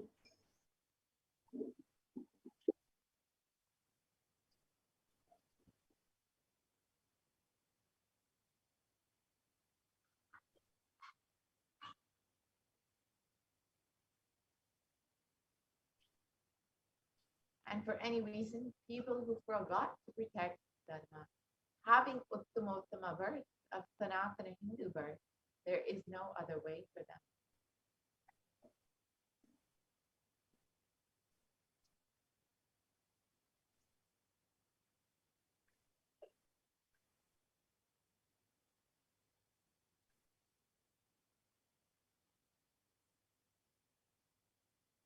Sanatana Hindu Dharma human birth is Uttamottama human birth. Your rights in this world are immense. Also, your responsibility in this world is large. Protecting Dharma is responsibility.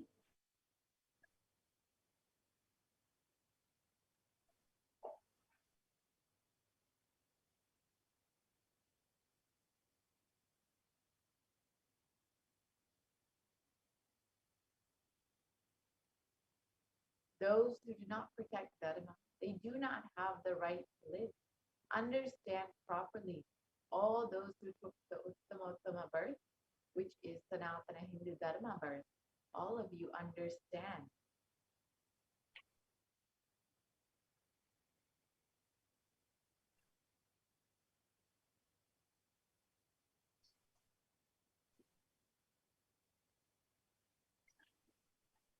The first responsibility of your life is protecting Dharma. If you protect Dharma, Dharma will protect you. If you forget to protect Sanatana Hindu Dharma, you lose the right of living.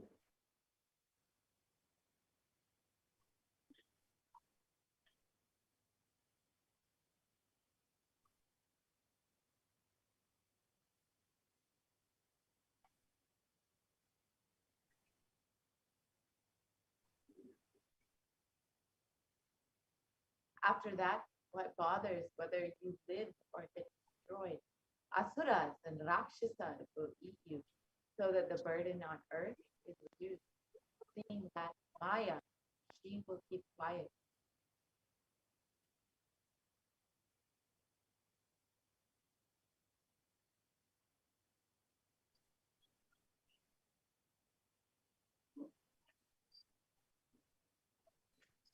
So now let us see the responsibility of Hindus, the Hindu nation, the responsibility of Hindus, which is the Hindu nation. Yes.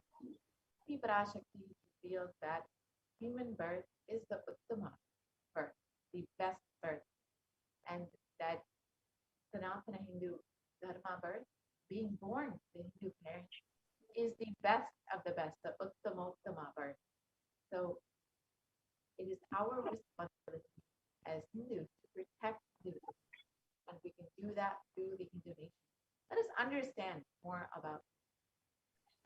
So Hinduism represents the world's most ancient yet progressive indigenous spiritual tradition as an open framework, and the civilization stands for global peace, vegetarianism, non-violence, yoga, worship of nature, then temple-based living, and the manifestation of spiritual powers and inherent divinity.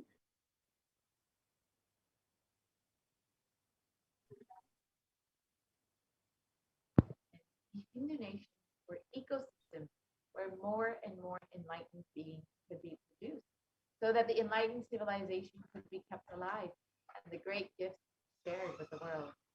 So, Supreme Pontiff is now reviving many of these ancient enlightened civilizations, Hindu civilizations, like the Kanchik the uh, Shamanapita Satyapita, and many more. So now let us look at some of the references for Hindu nations from the scriptures. There are thousands of Hindu nations that thrived and prospered because of Hindu principles and Hindu ideology. Let us look at some of those nations that were ruled by the principles of Hinduism. So the first is the Rama Rajya, which is the Hindu nation ruled by Bhagwan Sri Rama. So there were no widows to lament, nor there was any danger from wild animals, nor any fear born of diseases. The world was barefoot of thieves and robberies. No one felt worthless, nor did seek please concerning youngsters. Every creature felt pleased. Everyone was intent on virtue, turning their eyes towards Rama alone. Creatures did not kill anyone.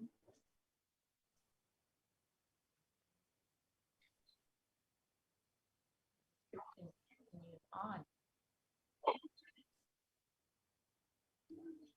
Survived for thousands of years, thousands of their progeny, all free of illness and grief.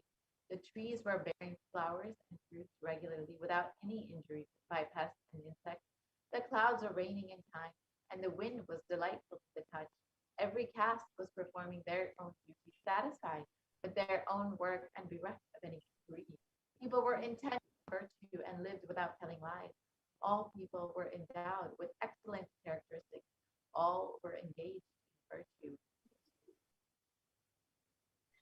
And the description from the Hastinapur kingdom ruled by King Yudhishthira. So the Devas granted rains to fulfill all wants. The world became free of all diseases. There was no hunger or thirst anywhere, and it continues the description from the Ashtavedika Parva.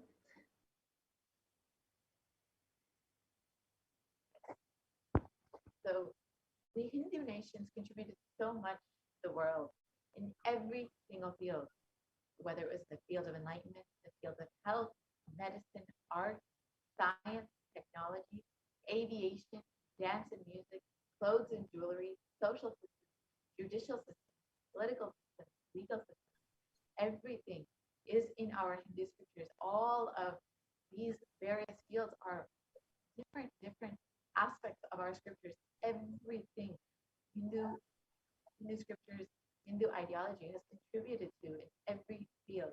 So let us now look at how our Hindu nations were destroyed over the course of the 1,000 years with various invaders and with multiple phases of destruction of our Hindu civilization.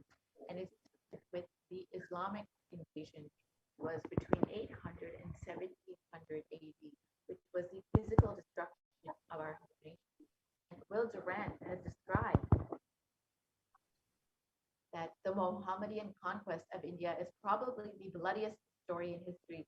The Islamic historians and scholars have recorded with great glee, pride, the slaughters of Hindus, forced conversions, and abductions of Hindu women and children to slave markets, and the destruction of temples carried out by the warriors of Islam between 800 and 1700 AD.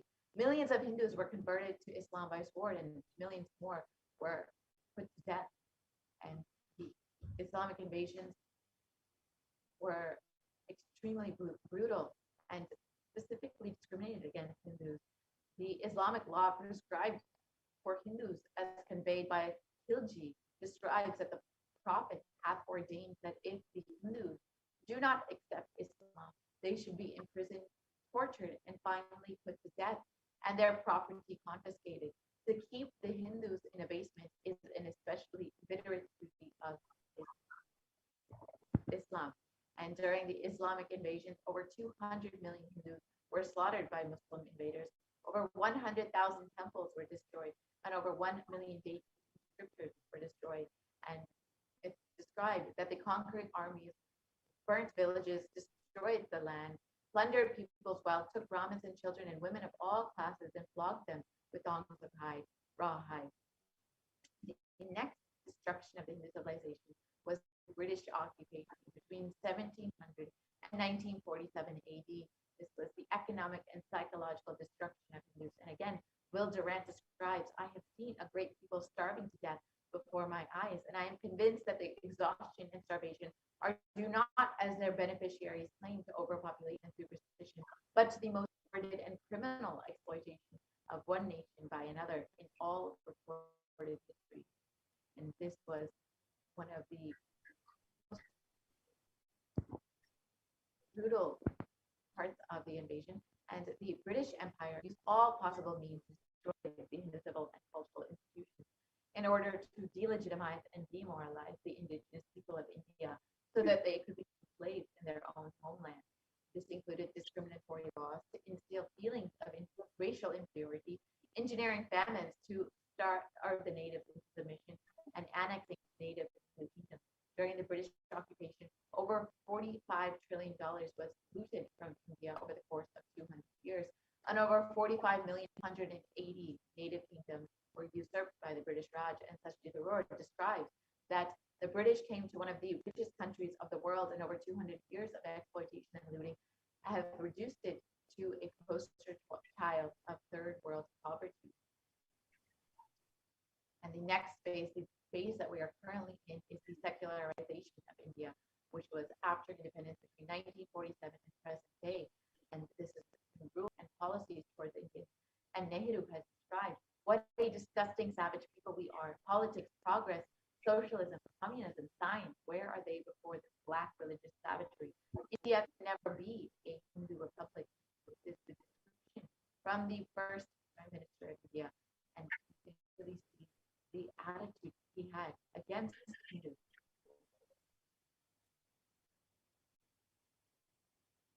Law minister and principal architect of India's constitution has described that if Hindu Raj does become a fact, it will no doubt be the greatest calamity for the country. No matter what the Hindus say, Hinduism is a menace and to liberty, equality, and fraternity. It is incompatible with democracy. Hindu Raj must be prevented at any cost. This is, again, one of the leaders of India. The modern Indian legal system, academia, and media all systematically undermine and suppress and delegitimize Hindu institutions and culture. India's constitution established government control and taxation over Hindu temples, schools, and institutions, while other religions remain completely free of interference. And India's constitution discriminates against Hindus by giving special rights to their religion, and including media narratives used to stereotype and demoralize Hindus are part of the secularization of India. And Bollywood and other mainstream media outlets consistently portray Hindu gods as and gurus as cartoonish, dishonest, corrupt saints in a manner that is similar to the British imperial propaganda. And media narratives are used to shape the human consciousness and further political agenda. So, despite thousands of years, hundreds of years of destruction, Hinduism is now in the brink of complete extinction, and where we do not have a single Hindu nation where we be fully protected to practice Hinduism, which is why we need the revival of our Hindu nation after so much of destruction and abuse that Hindus have faced at the hands of various invaders and other ideologies. We now need a place where Hindus and Hinduism is protected. That is what exactly Islam is doing.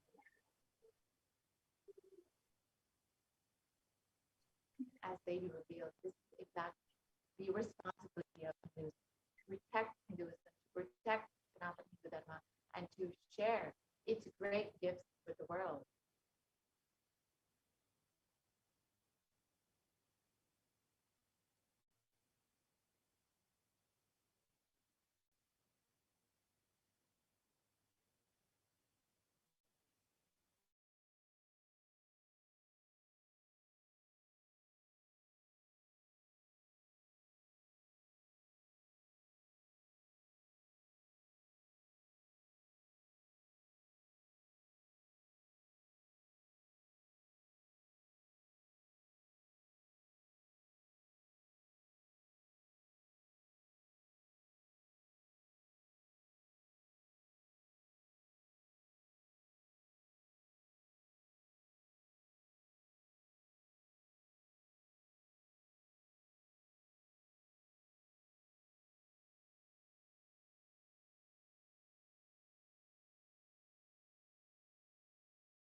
for the technical glitch.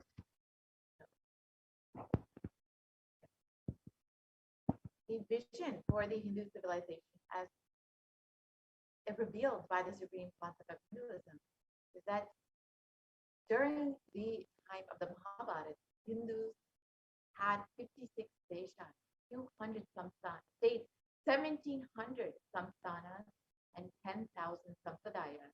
In all 56, we Hindus are now persecuted.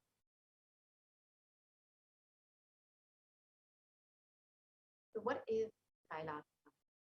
This revival of Kailasa, the Hindu nation, is for reviving this whole life of enlightenment and all the great things it has to offer to the world, bringing legitimacy to all the offerings of Sanatana Hindu Dharma and sharing it with the world is the purpose of this Kailasa, the Hindu nation.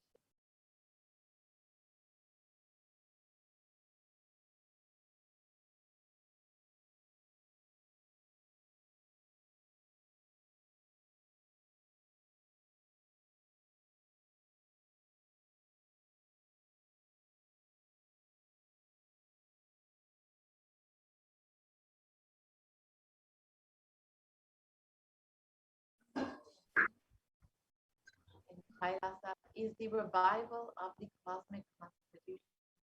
Kailasa is the model nation of how enlightened civilization should be living and administered.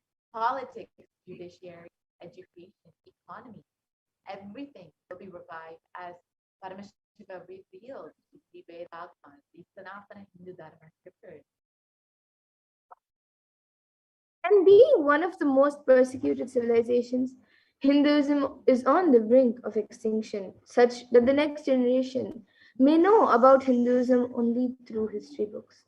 So, what can we do to stand up for the Hindu civilization and all that it has to offer for the world?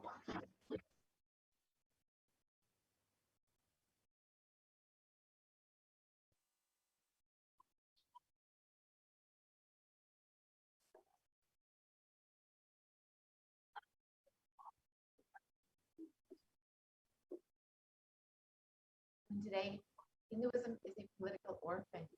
The preservation and restoration of Hinduism's spiritual and cultural heritage is possible without a national identity. And as they be revealed, it is our responsibility to protect, preserve, and restore all of Hinduism, everything that Hinduism has to offer, all of the spiritual and cultural heritage that Hinduism has shared with the world. It is our responsibility. What can we do to save Hinduism?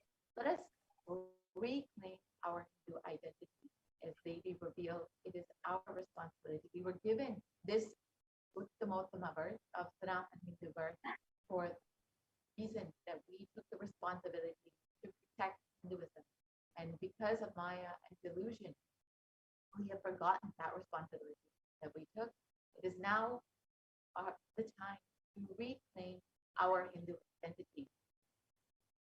And Hinduism is responsible for your success in life. So, if you're healthy, wealthy, rich, successful, peaceful, happy, respectable, and if you have a stable family and you have the best mental health, Hinduism is responsible for it.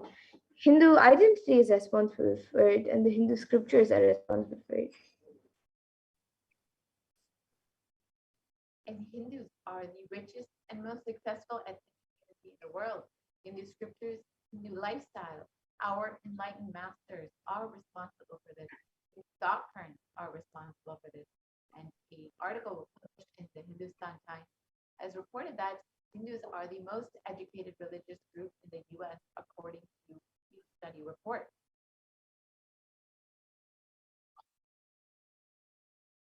And not just anti-Hindu elements being active is the thing, but it is the responsible Hindus being inactive, and that is responsible for the whole destruction of Hinduism.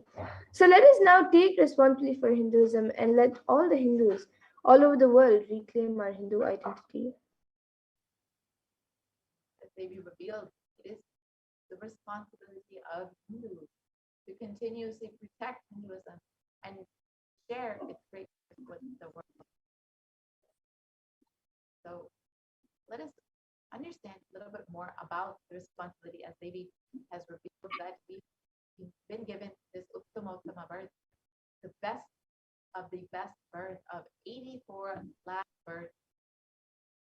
Hinduism is, and we have specifically been given this birth for protecting, taking the responsibility to protect Sanatana Hindu Dharma, because we have kept enlightenment as the goal and purpose of our life.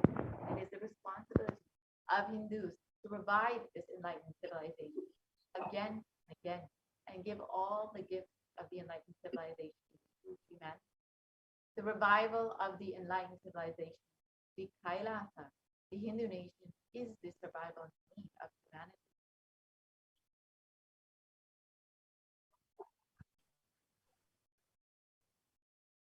So here's an invitation to all the Hindus. We invite all the Hindus, the born Hindus, practicing Hindus, sympathetic towards Hinduism, curious towards Hinduism, or wanting to explore and enjoy Hinduism. So please come and be a part of this revival. And you can become a part of this revival, become an e-citizen of Kailasa, and become an e-Kailashian by going to kailasa.org and signing up, and you can avail all the benefits of being a e-Kailashian. Now let us understand what the Supreme Concept of Hinduism has revealed as the need for humanity, the only Hindu nation, why Kailasa is needed.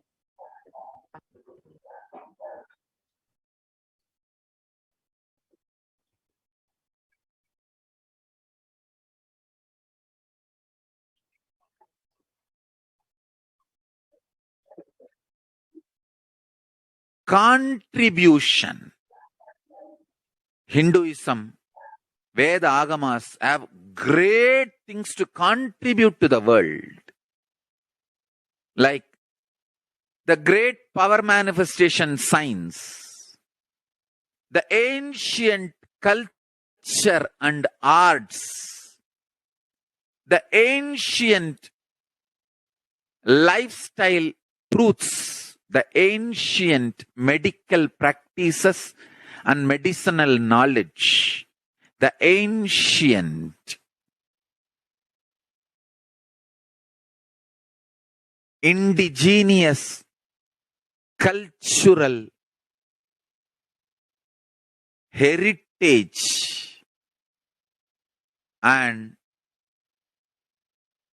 jewelry, perfume, dance, music, in every level, Hinduism has so much to contribute. Veda Agamic traditions have so much to contribute. To share all this with the world, to contribute to the world.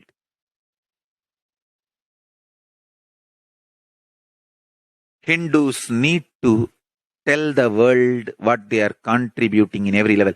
The brand of Hinduism itself is enriching and empowering and enlightening. Hinduism is all about enlightening the world.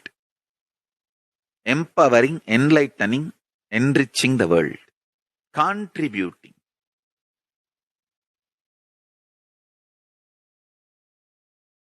That is our spiritual life. That is our spiritual strength. That is our spiritual core principle. O humanity, I request you with folded hands, some one corner of the world, if you just give me few hundred acres, I will keep this whole science alive. Leave it for the whole humanity freely. Fortunately, Paramashiva has given me the power to decode all this Hindu medicinal system, Hindu judiciary system, Hindu social law and order system, Hindu power manifestation system, Hindu mental sciences system, Hindu yogic sciences, the sciences of Hindu biology, Hindu physics, Hindu psychology, Hindu physiology, Hindu chemistry, all this Paramashiva has given me the power to decode.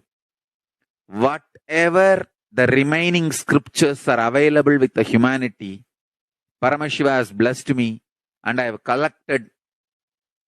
Not only I have collected and organized, I can decode. This whole science can be kept alive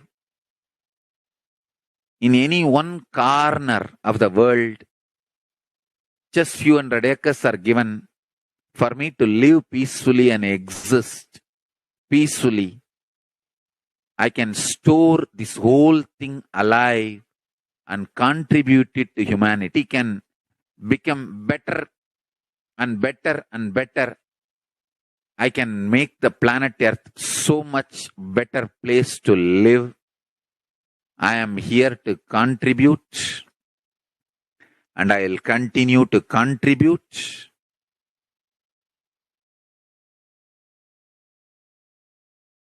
As long as I am allowed to live, I will contribute. I have collected all the remaining available scriptures, maybe 2 crore books. 2 crore means 20 million, I think, books on Hindu physics, Hindu chemistry, Hindu biology, Hindu physiology, Hindu psychology, Hindu law and order, Hindu social system, the power manifestation sciences of Hinduism, yogic sciences of Hinduism. I have collected, and Paramashiva has given me the blessings and power to decode. I have decoded and continuing to decode them. If the humanity, somebody is kind enough to give me few hundred acres in one corner of the world and let me live peacefully, I can keep all the scriptures there and go on sharing with the world, revealing this whole sciences to the world, and go on contributing. I don't need anything other than 1 cup of curd rice every day. That's all. A cup of curd rice per day over. I can go on be giving this to the world. I can add to the world. I can make the world a better place to live. That's all I have to say.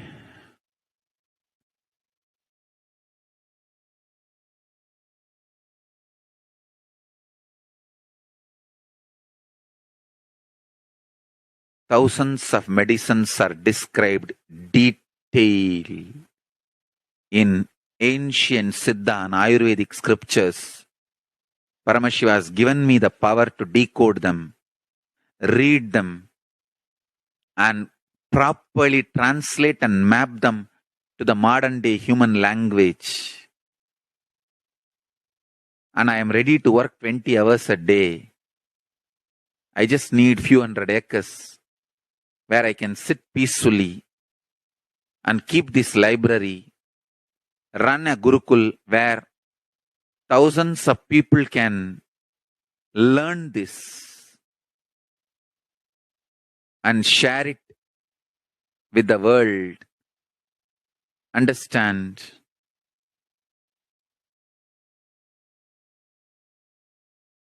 I am only interested in contributing.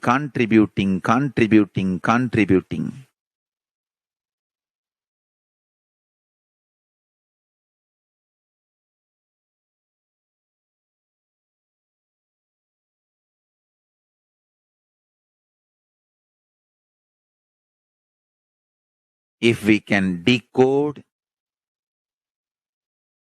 all this great knowledge. Whole world can prosper from this knowledge. Whole world can enjoy from this knowledge.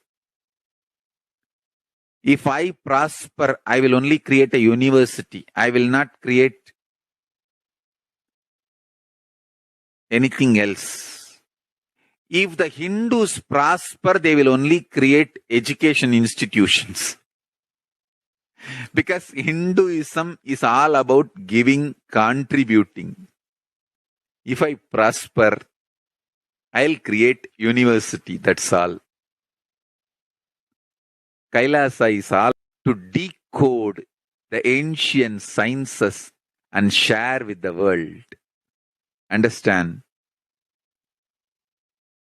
Every day I am sitting and going on decoding, writing notes on my books and writing details on my books. Whether it is making human beings manifest powers, and I have also now started downloading and decoding the science of making animals manifest powers. Whether making people manifest powers or healing,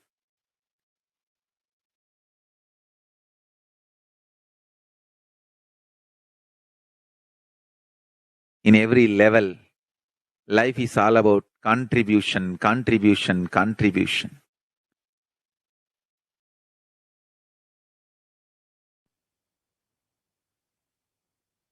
And now that we've understood how Hinduism and Kailasa are just all about contribution, that is why Hindus and humanity need Kailasa to protect Hinduism and all the great gifts that it has in order for it to be taken to the world.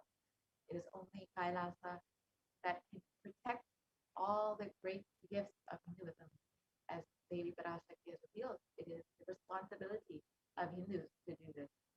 So now that we've understood what is the responsibility of Hindus and how we can actually protect Hinduism by reviving Kailasa, the only Hindu nation, let us now conclude this portion of the program and let us enter into the next segment where we will be understanding some of the various ways that we can connect with Devi Parashakti.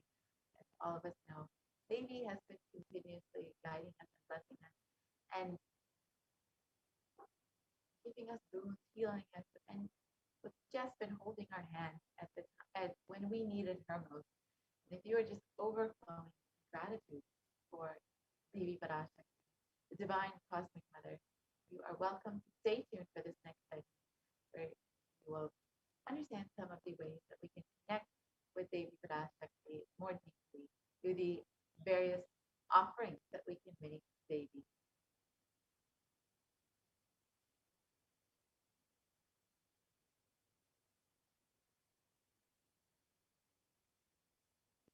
Each of these offerings are just an opportunity for you to show your love and gratitude to Devi Parashakti for manifesting in your life and continuously blessing and guiding you when you need her most. So if you want to connect with Devi through social media and ask your questions to Devi Parashakti, you can connect in all the major social media platforms.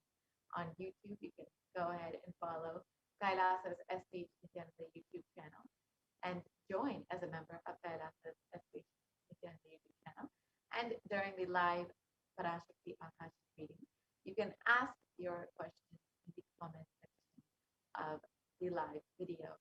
You can also ask your questions on Facebook. You can go ahead and like and follow Kailasa's SDH JGM Nithyananda Paramashivam Facebook page. And during the live Parashakti Akash reading, you can ask your questions again in the comment section of the live video. You can also connect on Twitter. You can follow @Nithyananda and ask your questions in the reply to the tweet with the hashtag Ask the Avatar. You can also connect on Instagram at Sri Nithyananda and ask your questions in the comment section of the photo. And lastly, you can connect on WhatsApp by visiting kailasa.org, and in the WhatsApp chat box that pops up, you can go ahead and ask your question. Now, Dan, how we can offer our love and gratitude to Devi Parashakti.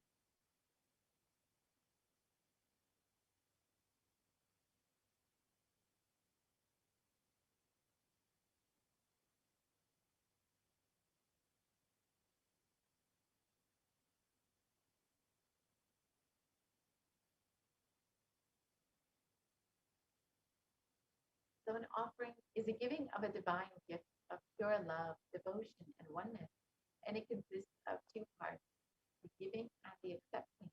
And only when the divine accepts what one offers, the offering becomes complete. Offerings are not made out of fear nor out of greed, but when an avatar lands, the offerings are purely a part of the grand Leela played out for the only purpose of enlightenment.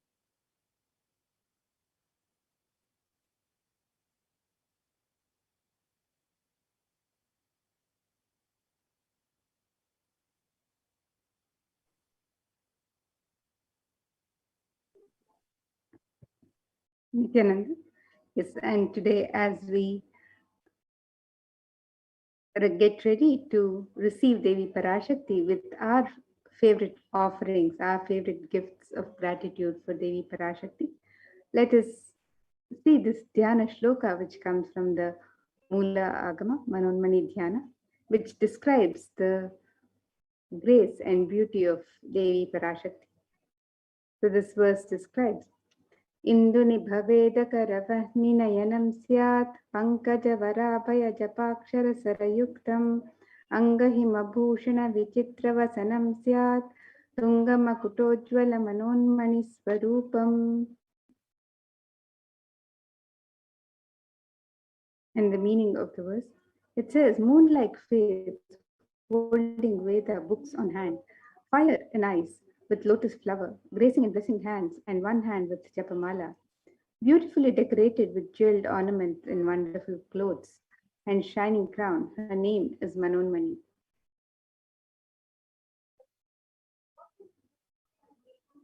And another verse from on Devi Manonmani, the Dhyana Shloka, it describes ध्यायेत् देवीं त्रिनेत्रां शशिनिभवदनां वेदहस्तां दधानां सव्ये पद्मां वरदमपरे च भयं चाक्षमालां दिव्यैराभरणैर्विभूषिततनुं ब्रह्मादिभिः पूजितां देवीमेव मनोन्मणिं प्रतिदिनं कामार्थदात्रीं शुभाम्.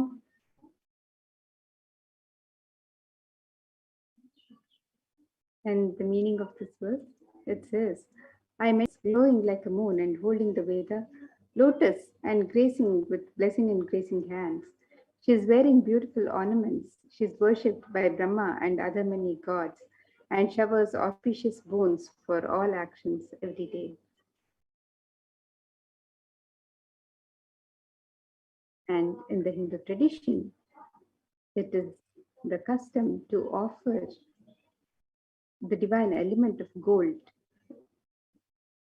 and the element of gold is used in abundance in all the Hindu rituals, is mentioned in the Hindu scriptures. And let us see the scriptural reference, the Shastra Pramana for the significance of the divine element of gold.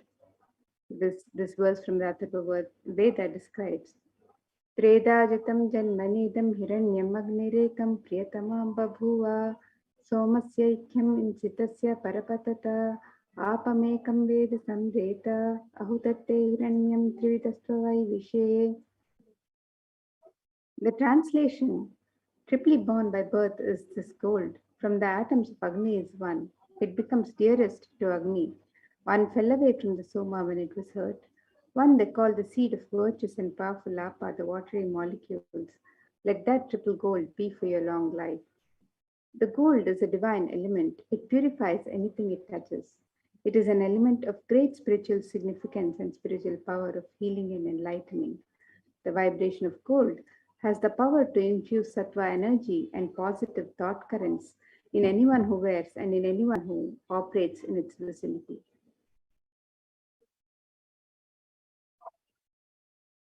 The gold is present in all scriptures and agamas, in all Hindu scriptures, the agamas, Vedas, Shrutis, Smritis, Itihasas, and Puranas. In all Hindu scriptures, it is abundantly displayed that gold is the most auspicious and purest metal, which purifies our being. In the Hindu civilization, everything was built in gold, exchanged in gold. Ritual feasts were offered in gold bricks. When one was to be saved from life-threatening illnesses, gold was offered as a ritual fee. Gold was in abundance and used for paying equivalent amount of commodities, including cows. Kingdoms were built with huge doors of gold. The streets would have huge columns of gold, huge archways made of gold.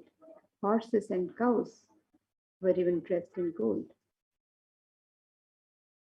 The Hindu civilization thrived on the banks of rivers of gold. The Indus River was called Hiranyamaya, the river of gold in Rigveda. The river Saraswati was called Hiranyavartini in Atharva Veda. Gold is the supreme element for offering gifts to the ones you love and revere. Temples are constructed and paved in gold. Deities are made in gold and adorned in gold because it preserves the enlightenment energy for thousands of years and it lasts forever.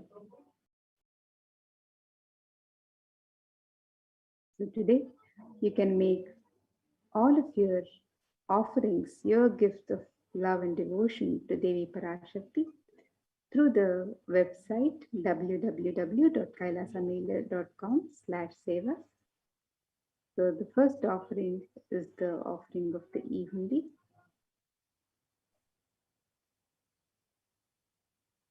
So just as we have the hundi in every temple in the Hindu tradition for devotees to offer anything that they would wish to offer to the divine, we have the e-hundi for offering online today, making your gift to Devi Parashakti.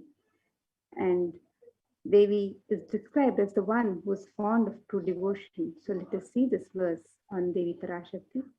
It describes Bhakti Priya, Bhakti Gamya, Bhakti Vashya, Bhayapaha, Shambhavi, Sharadaradhya, Sharvani, Sharmadaini. And it says, Devi is fond of true devotion and is realized through true devotion. She can be won over through true devotion and she removes all fear. If there's any fear in the minds of devotees, Devi is sure to remove that fear. It is stated that Devi likes to be worshipped in autumn. Here, it is meant the autumn of our lives, when thoughts turn more and more inwards. The role of the divine is known and understood clearly, and the need for Devi worship becomes stronger. Shambhavi is the consort of Shambhu, Lord Shiva, and Sharada Radhya is the one who is worshipped by Devi Sharada herself, Devi Saraswati. Sharvani is the wife of Lord Shiva. In the Linga Purana, it describes Lord Shiva as called Sharva in his earth form. Sharmadaini is the Devi who bestows happiness on devotees.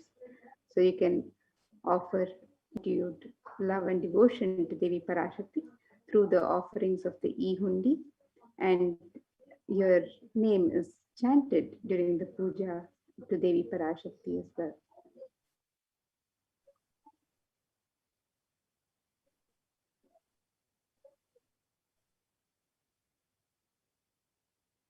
Next offering is the Sankalpa chant, the offering of your conscious solution. And before you start any endeavor or want to manifest something in your life, it's important that you set a conscious resolution, a intention of exactly what it is that you want in your life.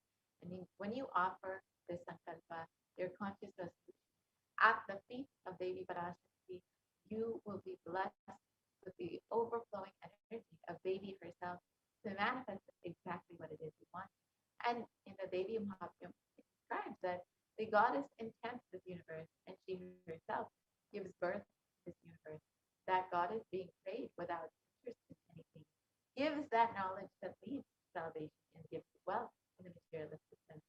So when you offer your sankalpa, your conscious resolution to Devi Parashakti, you will be blessed with the fruition of all your desires.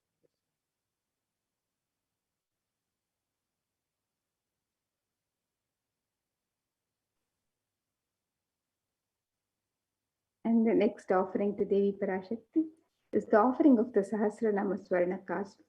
It's the offering of the pure gold coin inscribed with one of the 1008 sacred names of Devi Parashakti. And Devi is described as Nama Parayana Prita in the Lalita Sahasranama. It means she's one who likes the various repetition of her names. And this offering is a very special and unique archana offered to the Mahameru of Devi Parashakti. So you can offer a gold coin inscribed with one of the 1008 names of Devi Parashakti. You can offer any number of coins as you would like to, and it is in 3 different denominations of $75, $151, and $251.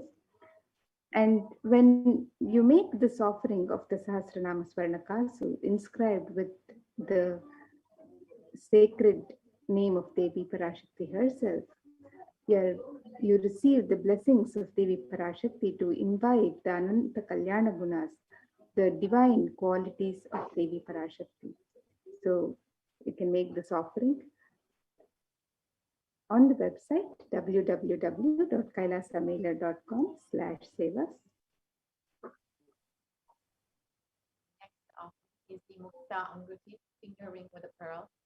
And Devi is very well known to be adorned in pearls and fond of pearls. And of course, the pearl represents the ocean of compassion that is Devi. And this verse describes, I bow to the goddess Meenakshi, whose crown has garlands of pearls, and the face shining like a full moon, who wears anklets that are studded with gemstones, and has small bells, who is shining like the splendor of the lotus, who grants all the wishes, the daughter of the mountain, who was worshipped by goddesses Vani and Rama. I remain ever bowing to the goddess Meenakshi, ocean of compassion.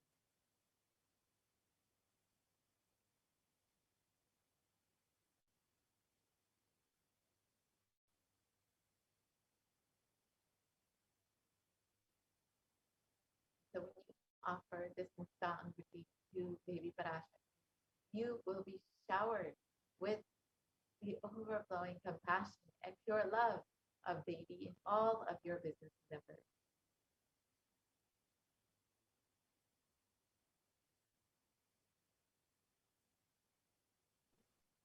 The next offering is the offering of the Swarna Padma Pushpa, the gold lotus. And the lotus is a divine flower, and it is described in various scriptures and rituals in the Hindu tradition. This verse from Kamika Agama describes the one significance of the gold lotus. It says, Ashtavidyeshwaropeta Kumbhavarana Samyutam Sarve Sasutra Vastradya Hema Pankajabhushitaha Sapidhanaschakurascha Pakwa Bilva Palaprabha Snapanadhyaya Samsiddha Pramanvitaha. It says all the kalashas should be wound around with suitable thread and covered with new cloth. They should be adorned with the lotus flower made of gold. And there are hundreds of scriptural references in the Hindu scriptures for using the lotus in the worship of Paramashiva. Almost everything in the worship of the ultimate involves the consecration of deities of worship, or meditating on the mudras or asanas used during worship involves the lotus flower, the lotus leaf, the lotus pericarp, the lotus petals. The lotus is the divine flower in the Hindu tradition. The Shakti of Paramashiva is also called the lotus. The base of the Paramashiva Linga is the lotus. The disciple of Paramashiva is also considered a lotus, the one who is about to bloom. You can offer the gold lotus in any of 3 different sizes that you would like to offer.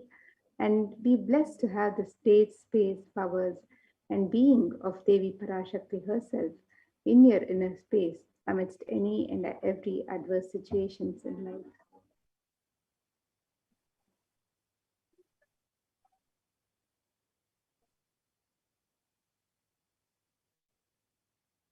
Next offering is the Swarnamati, the gold ring.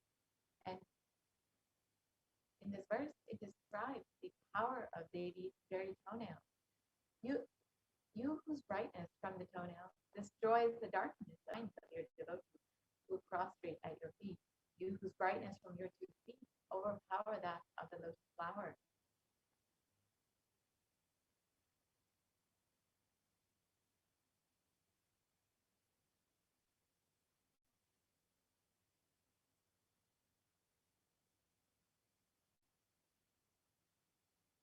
We can offer the toe ring to Devi Parashakti to adorn her sacred feet and be in the constant gratitude for receiving her blessings in even the most difficult aspects of your life.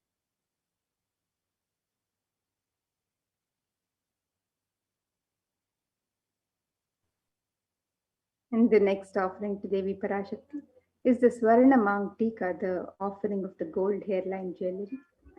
Devi is described as Sudhasharabhi Vashini, she who makes the nectar flow in all our nerves from the Sahasrara, she who gives the very pleasant experience of the ultimate.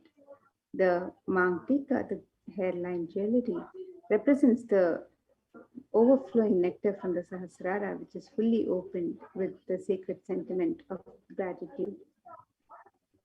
And you can offer the Swarna Mangtika, the gold hairline jewelry, to Devi Parashakti and receive the blessings of achieving the blissful state of overflowing gratitude and the space of complete completion. So you can make this offering on the website www.kailasamailer.com/sevas.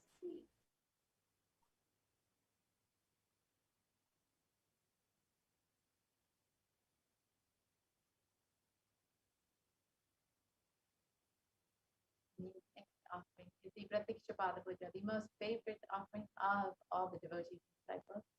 And you get to offer this Pratikshapada Puja, you will be worshipping the divine lotus feet of Swamiji himself, who is manifesting Devi Parashakti just for you. And it is described in the Saundarya Lahari that the toenails have been sharpened by constantly being touched by the crowns of celestial beings who always prostrate before Devi.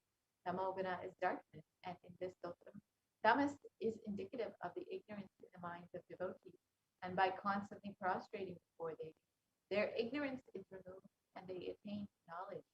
You can offer Pratikshapada Puja to the Supreme Pontiff of Hinduism, who is manifesting Devi Parashakti, and you will be blessed with the most sweetest path of enlightenment.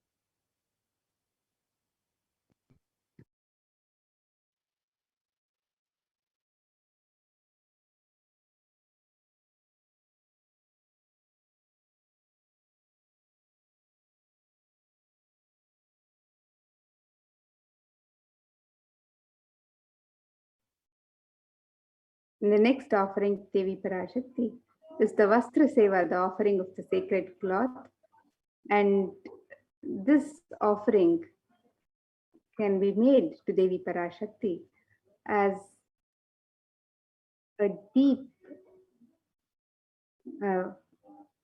prayer to request her protection during all adverse situations in life.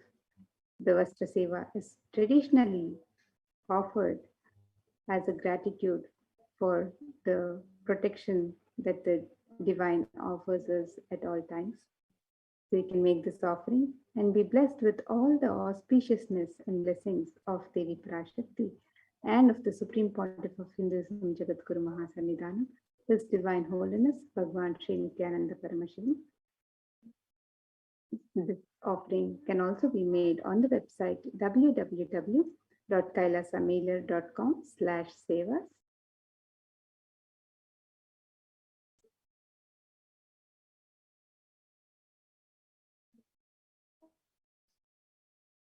So here's a list of the various offerings that you can offer to Devi Parashakti today as you get ready to receive her darshan, her blessings and grace being showered upon you as she comes to shower her compassion on all of humanity. So you can make the e-hundi offering in multiple currencies and in any amount. You can make the offering of the conscious resolution, the Sankalpa chanting, which has the power to manifest what you want into reality with the blessings of the divine, the support of the divine to help you manifest your resolution. The Devi Sahasranama Kasu, the pure gold coin inscribed with the sacred name of Devi Parashakti. This offering can be made in 3 different denominations, and you can offer any number of coins as you would like to. You can offer the Mukta Anguti, the pearl finger ring, which is the gold ring embedded with pearl. The Swarna Padma Pushpa, the lotus flower. The Swarna Metti, the gold toe ring to adorn the sacred lotus feet of Devi Parashakti.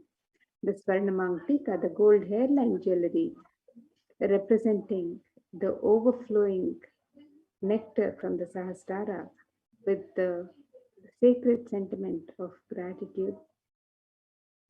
And you can also offer the Pratyaksha Pada Puja, one of the most sacred and traditional offerings from the disciple to Guru. You can make the offering of the Vastra Seva, the sacred cloth. All of these offerings can be made on the website www.kailasamailer.com/sevas.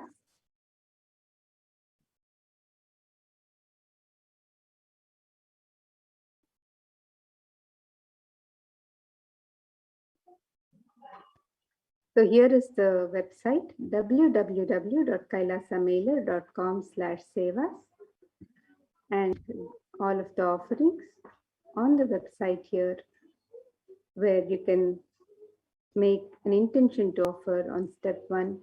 If you are ready to make the offerings, you can click on the links on step 2, where you can make your offering for the e-hundi or the offerings of jewelry and sevas. The e-hundi offering can be made in multiple currencies, including the US dollar, the Australian dollar, the New Zealand dollar, the Canadian dollar, the euro, the Indian rupees, the Singaporean dollar, the Malaysian ringgit, the Great Britain pound, and the Chinese yen.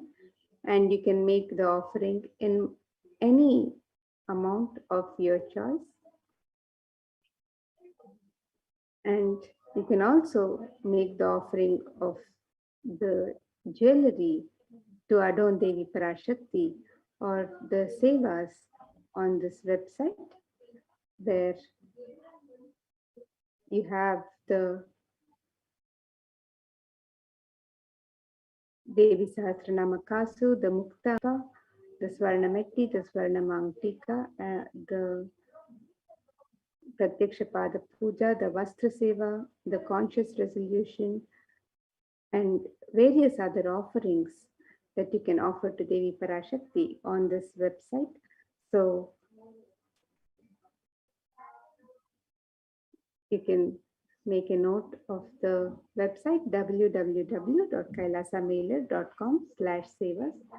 And when you've made your offerings, you can also fill in the details of the Sankalpa on step 3, which is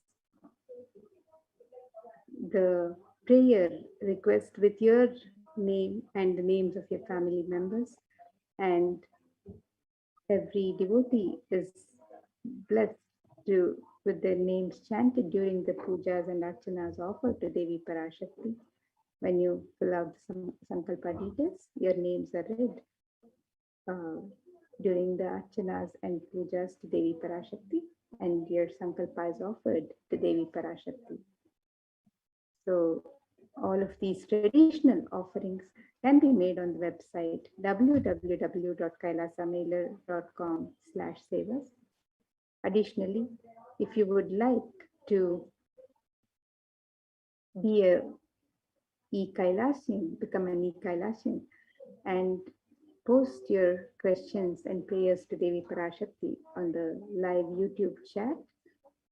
And if you would also like to express your support for the infrastructure of Kailasa, you can also make your offerings by joining as a member. You can show your support to Kailasa by joining as a member on the YouTube channel.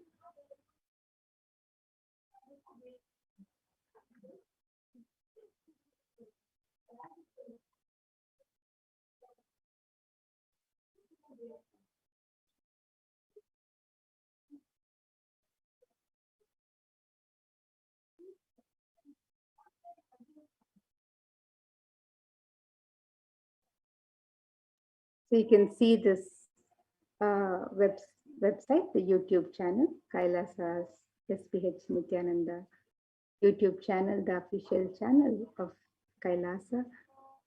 And you can join as a member on this channel by clicking on the join button. You can also subscribe to the channel and receive notification of all the live events that happen every day. And as you get ready to receive Devi Parashakti, Devi's Dash YouTube channel and the Akashic readings, you can post your prayers and blessing requests and any messages of gratitude, just anything that you would like to express to Devi Parashakti. You can post your messages on the live YouTube chat as a member. So you can join the YouTube channel as a member today and become an e-Kailasian.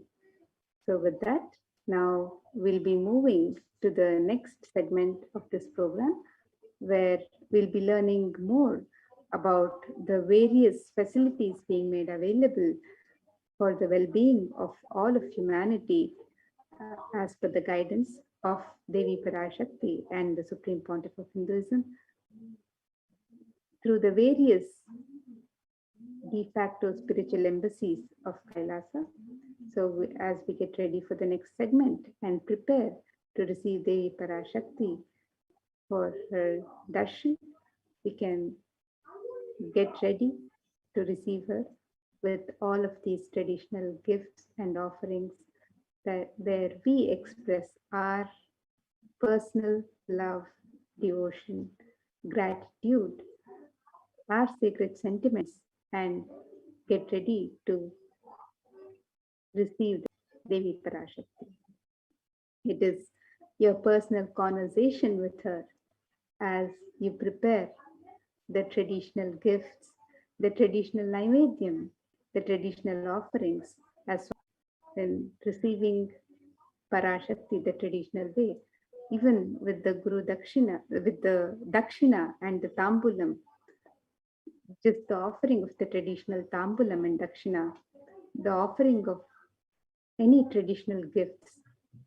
All of these are our personal conversation with the divine, with Devi Parashakti, as we get ready to welcome her, to receive her, and open ourselves up to receive her grace and blessings being showered upon us every day. So with this, let us get ready to receive her darshan, and we'll move into the further segments of the program and prepare to receive Devi Parashakti.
easiest, most powerful, most inspiring, most exciting way to connect with life as the form of mother.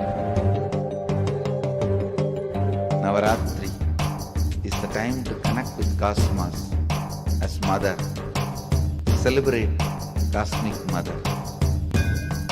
This 9 days we worship Mother, worshipping Divine Feminine. யாதுமாகி நின்றாய் காளி, ஓம் காளி ஓம் சக்தி, ஓம் காளி ஓம் சக்தி, ஓம் சக்தி ஓம் சக்தி ஓம் சக்தி.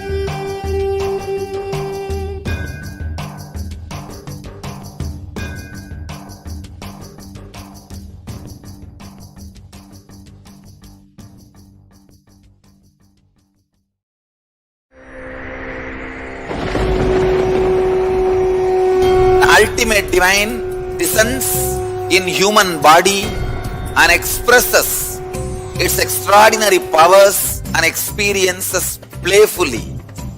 Sundareshwara is the embodiment of this statement. He is not Shiva as you understand, sitting in the Himalayas, frozen in the ice, in Samadhi.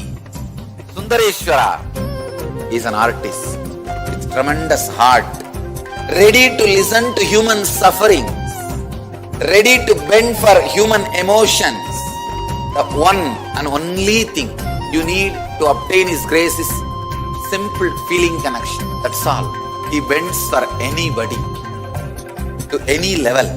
Even the word compassion is too small. He is still available. Even now, He is there. He assumes human body and relates with you, answers you, responds to you, raises you.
I don't know, I was lost. And then he was done speaking. Tears just started pouring out of my face. I'm just like, ugh, I don't know what just happened. It was just like unbelievable. Just unbelievable. I was just, I'm shaking now just remembering it. I don't know what shifts inside you. It's just, I literally felt the strong initiation happening at that time when Swamiji blessed. I don't know, it just puts you in some different world altogether, and suddenly everything seems possible. Everything seems, like that impossibilities in that 1 second, fraction of a second, that impossibility drops from you. And you just, everything seems possible, that you get into that space of possibility. And I think, that is the greatest, dropping the impossibilities is really, and something changes in you, something shifts in you. You can, and the energy that is generated, it really, it's phenomenal.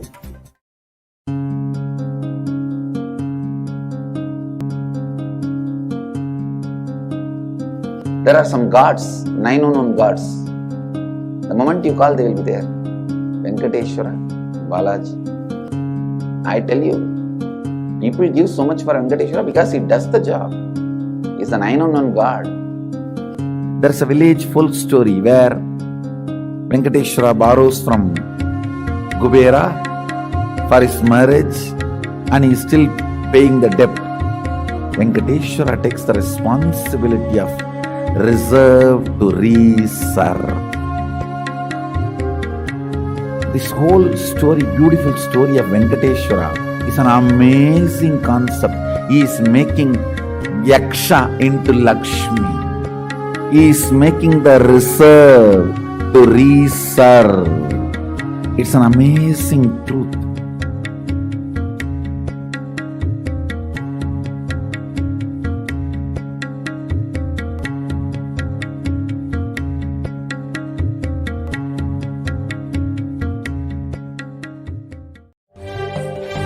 காளியின் ஆட்டத்தை ஆனந்தத்தை ஆனந்தத்தொடு ஆடிய ஆட்டத்தை கண்டோர் உயிருக்குளெல்லாம் இறங்கி குண்டலினி உயிர்ப்பிக்கச் செய்து மாய மனத்தின் இருளை அகற்றி மாயம் அழித்து மங்களம் தந்து குரு பக்தியும் சிவ பக்தியும் பரமசிவ பக்தியும் பரமசிவ சக்தியும் அளிக்கின்றேன். மனமாயை விடுத்து குரு பதத்தை பற்றுங்கள். நித்யானந்தமாய் நிஜாவதாரமாய் வந்துதித்த என்னை பற்றி வாழ்வில் எல்லா நலமும் பெற்றிடுங்கள். ஓம் ஓம் ஓம். யாதுமாகி நின்றாய் காளி, ஓம் காளி ஓம் சக்தி, ஓம் காளி ஓம் சக்தி, ஓம் சக்தி ஓம் சக்தி ஓம் சக்தி. ஓம் ஓம் ஓம் ஓம்.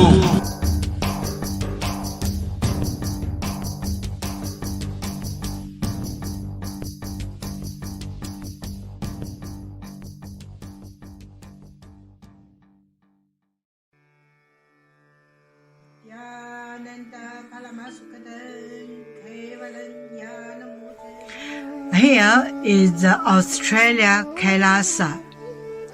How can I be so lucky and have a happy life in Kailasa? It's a long story. My name is Li Qi. My guru is His Divine Holiness Bhagwan Nithyananda Paramashivam. Since I was very little, I already wonder what life for. I really want to know the result, the reason. A long time ago, I think if I earn enough money, I will be very happy person, and then life is for happy.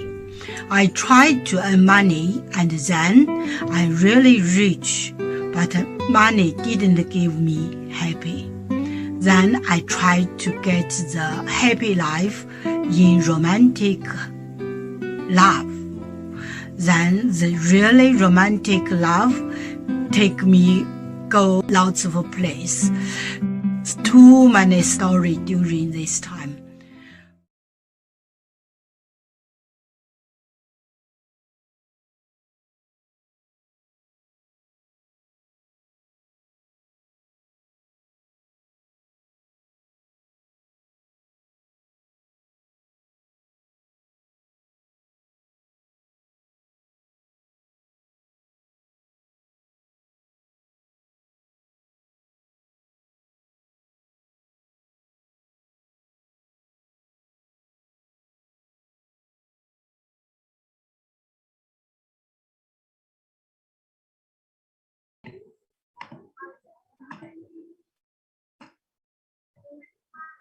Multi-layered quarantine, COVID care protection centers are de facto spiritual embassies of Kailasa.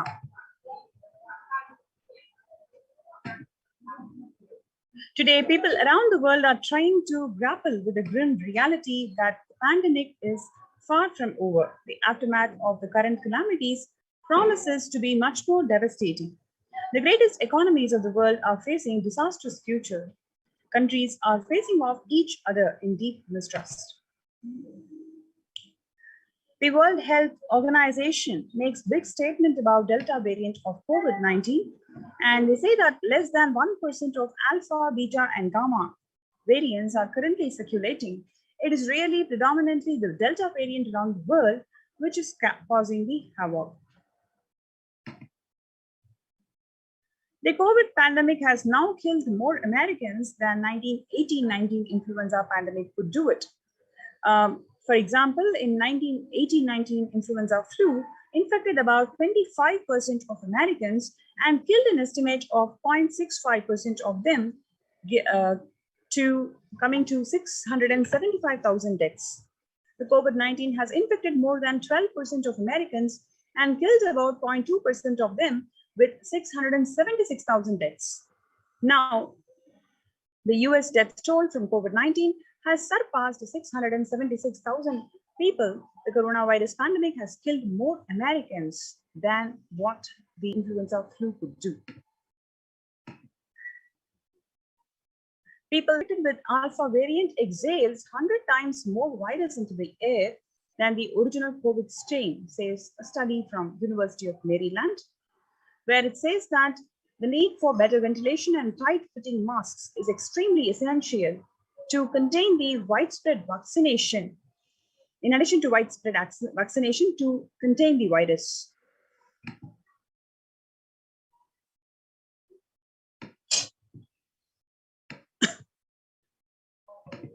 In fact, the 6 feet distance may not be essentially enough to prevent viral transmission, study indoors. COVID-19 Delta variant still most concerning, say WHO expert. I think the Delta variant for me is the one that's most concerning because of the increased transmissibility.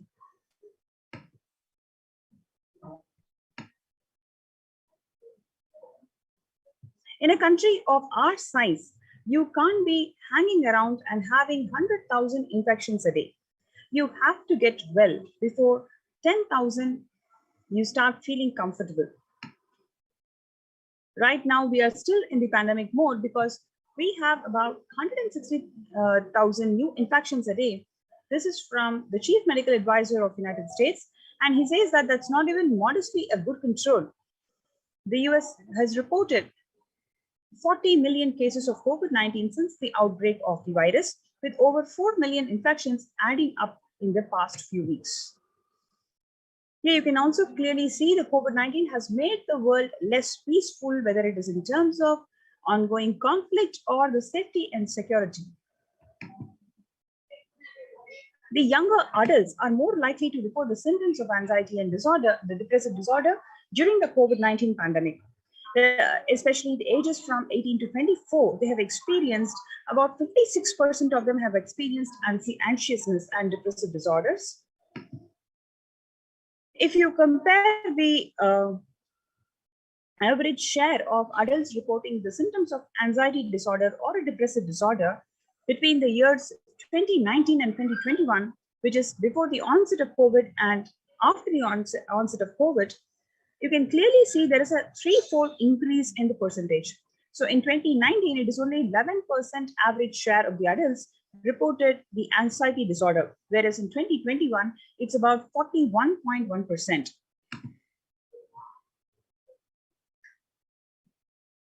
The share of adults, like we mentioned before, it is 18 to 24 years. The young adults, they are the ones who are most affected because of COVID-19.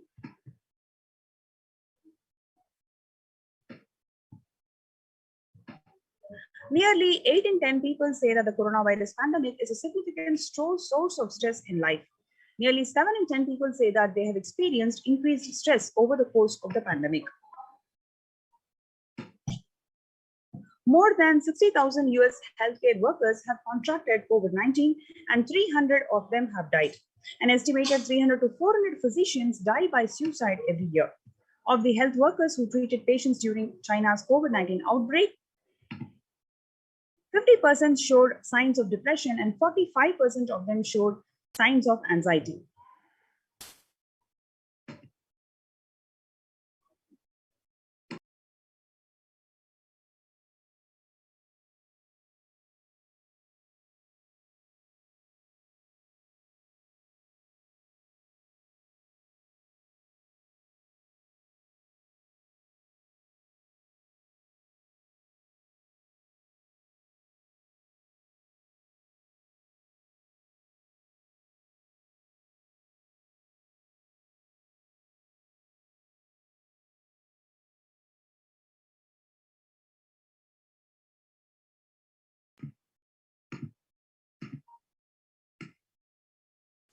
Before the onset of COVID, the mental health amongst the pregnant women, 15% of them experienced depression, while during COVID-19 pandemic, 40.7% of pregnant women experienced depression.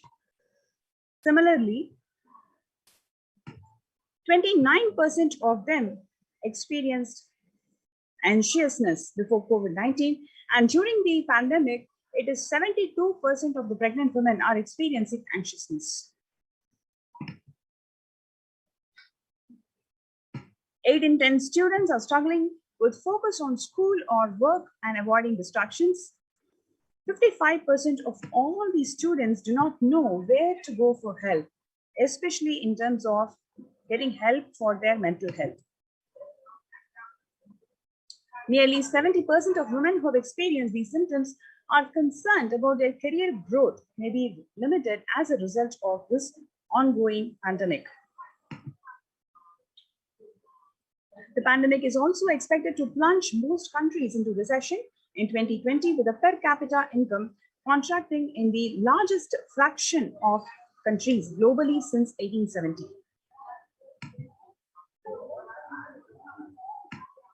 COVID-19 crisis has worsened already fragile conditions or situations.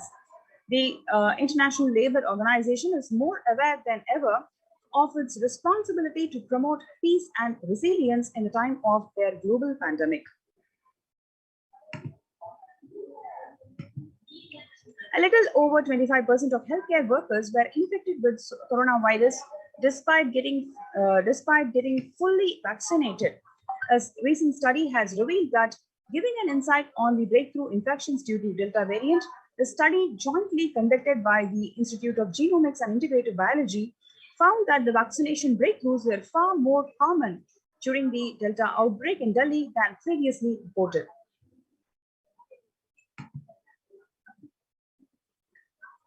A new coronavirus strain known as Mu, which was first identified in Colombia in January, has been designated a variant of interest by the World Health Organization. It is very important to address the COVID pandemic, which is seeing another wave destroying more number of lives. The Supreme Pontiff of Hinduism says the pandemic fatigue setting in as a result of continuous lockdown, resulting in delusional ignorance. Holding on to delusions and supporting the space of delusional decisions lead to delusional arrogance, which is Prabhava Sankalpa.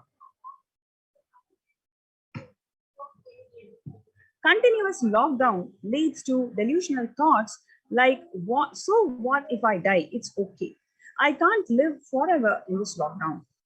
Going out then and exposing oneself and putting the risk on yourself and others with irresponsibility and insensitivity is the delusional arrogance, which is Prabhava Sankalpa. The global COVID virus pandemic has left the whole world desperately looking for answers. Life as it had been experienced even back in February 2020 is no longer recognizable. Drastic change is the order of the day, with people having to redefine their world with new paradigms of economy, society, faith, religion, and health. Blessed are those who have the greatest fortune to be the incarnation of Paramashiva, the Supreme Pontiff of Hinduism, in their lives to carry them through this crisis. So you have this wonderful opportunity to join our COVID care protection centers in the de facto spiritual embassies of Kailasa, which is Adi Kailasa Nithyananda Savanga Peetham. You can register yourself in this link below, kailasa.org/Kailasa Care. KAILASA.org/KAILASACARE. So let's take a few minutes to register yourselves in the link shown in the slide.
Making peace with nature is possible if we start now making peace with the nature. It is simply possible for us to create a sustainable and equitable world. Health and peace are interrelated. In the words of Director General of the World Health Organization,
Sorry about the technical glitch.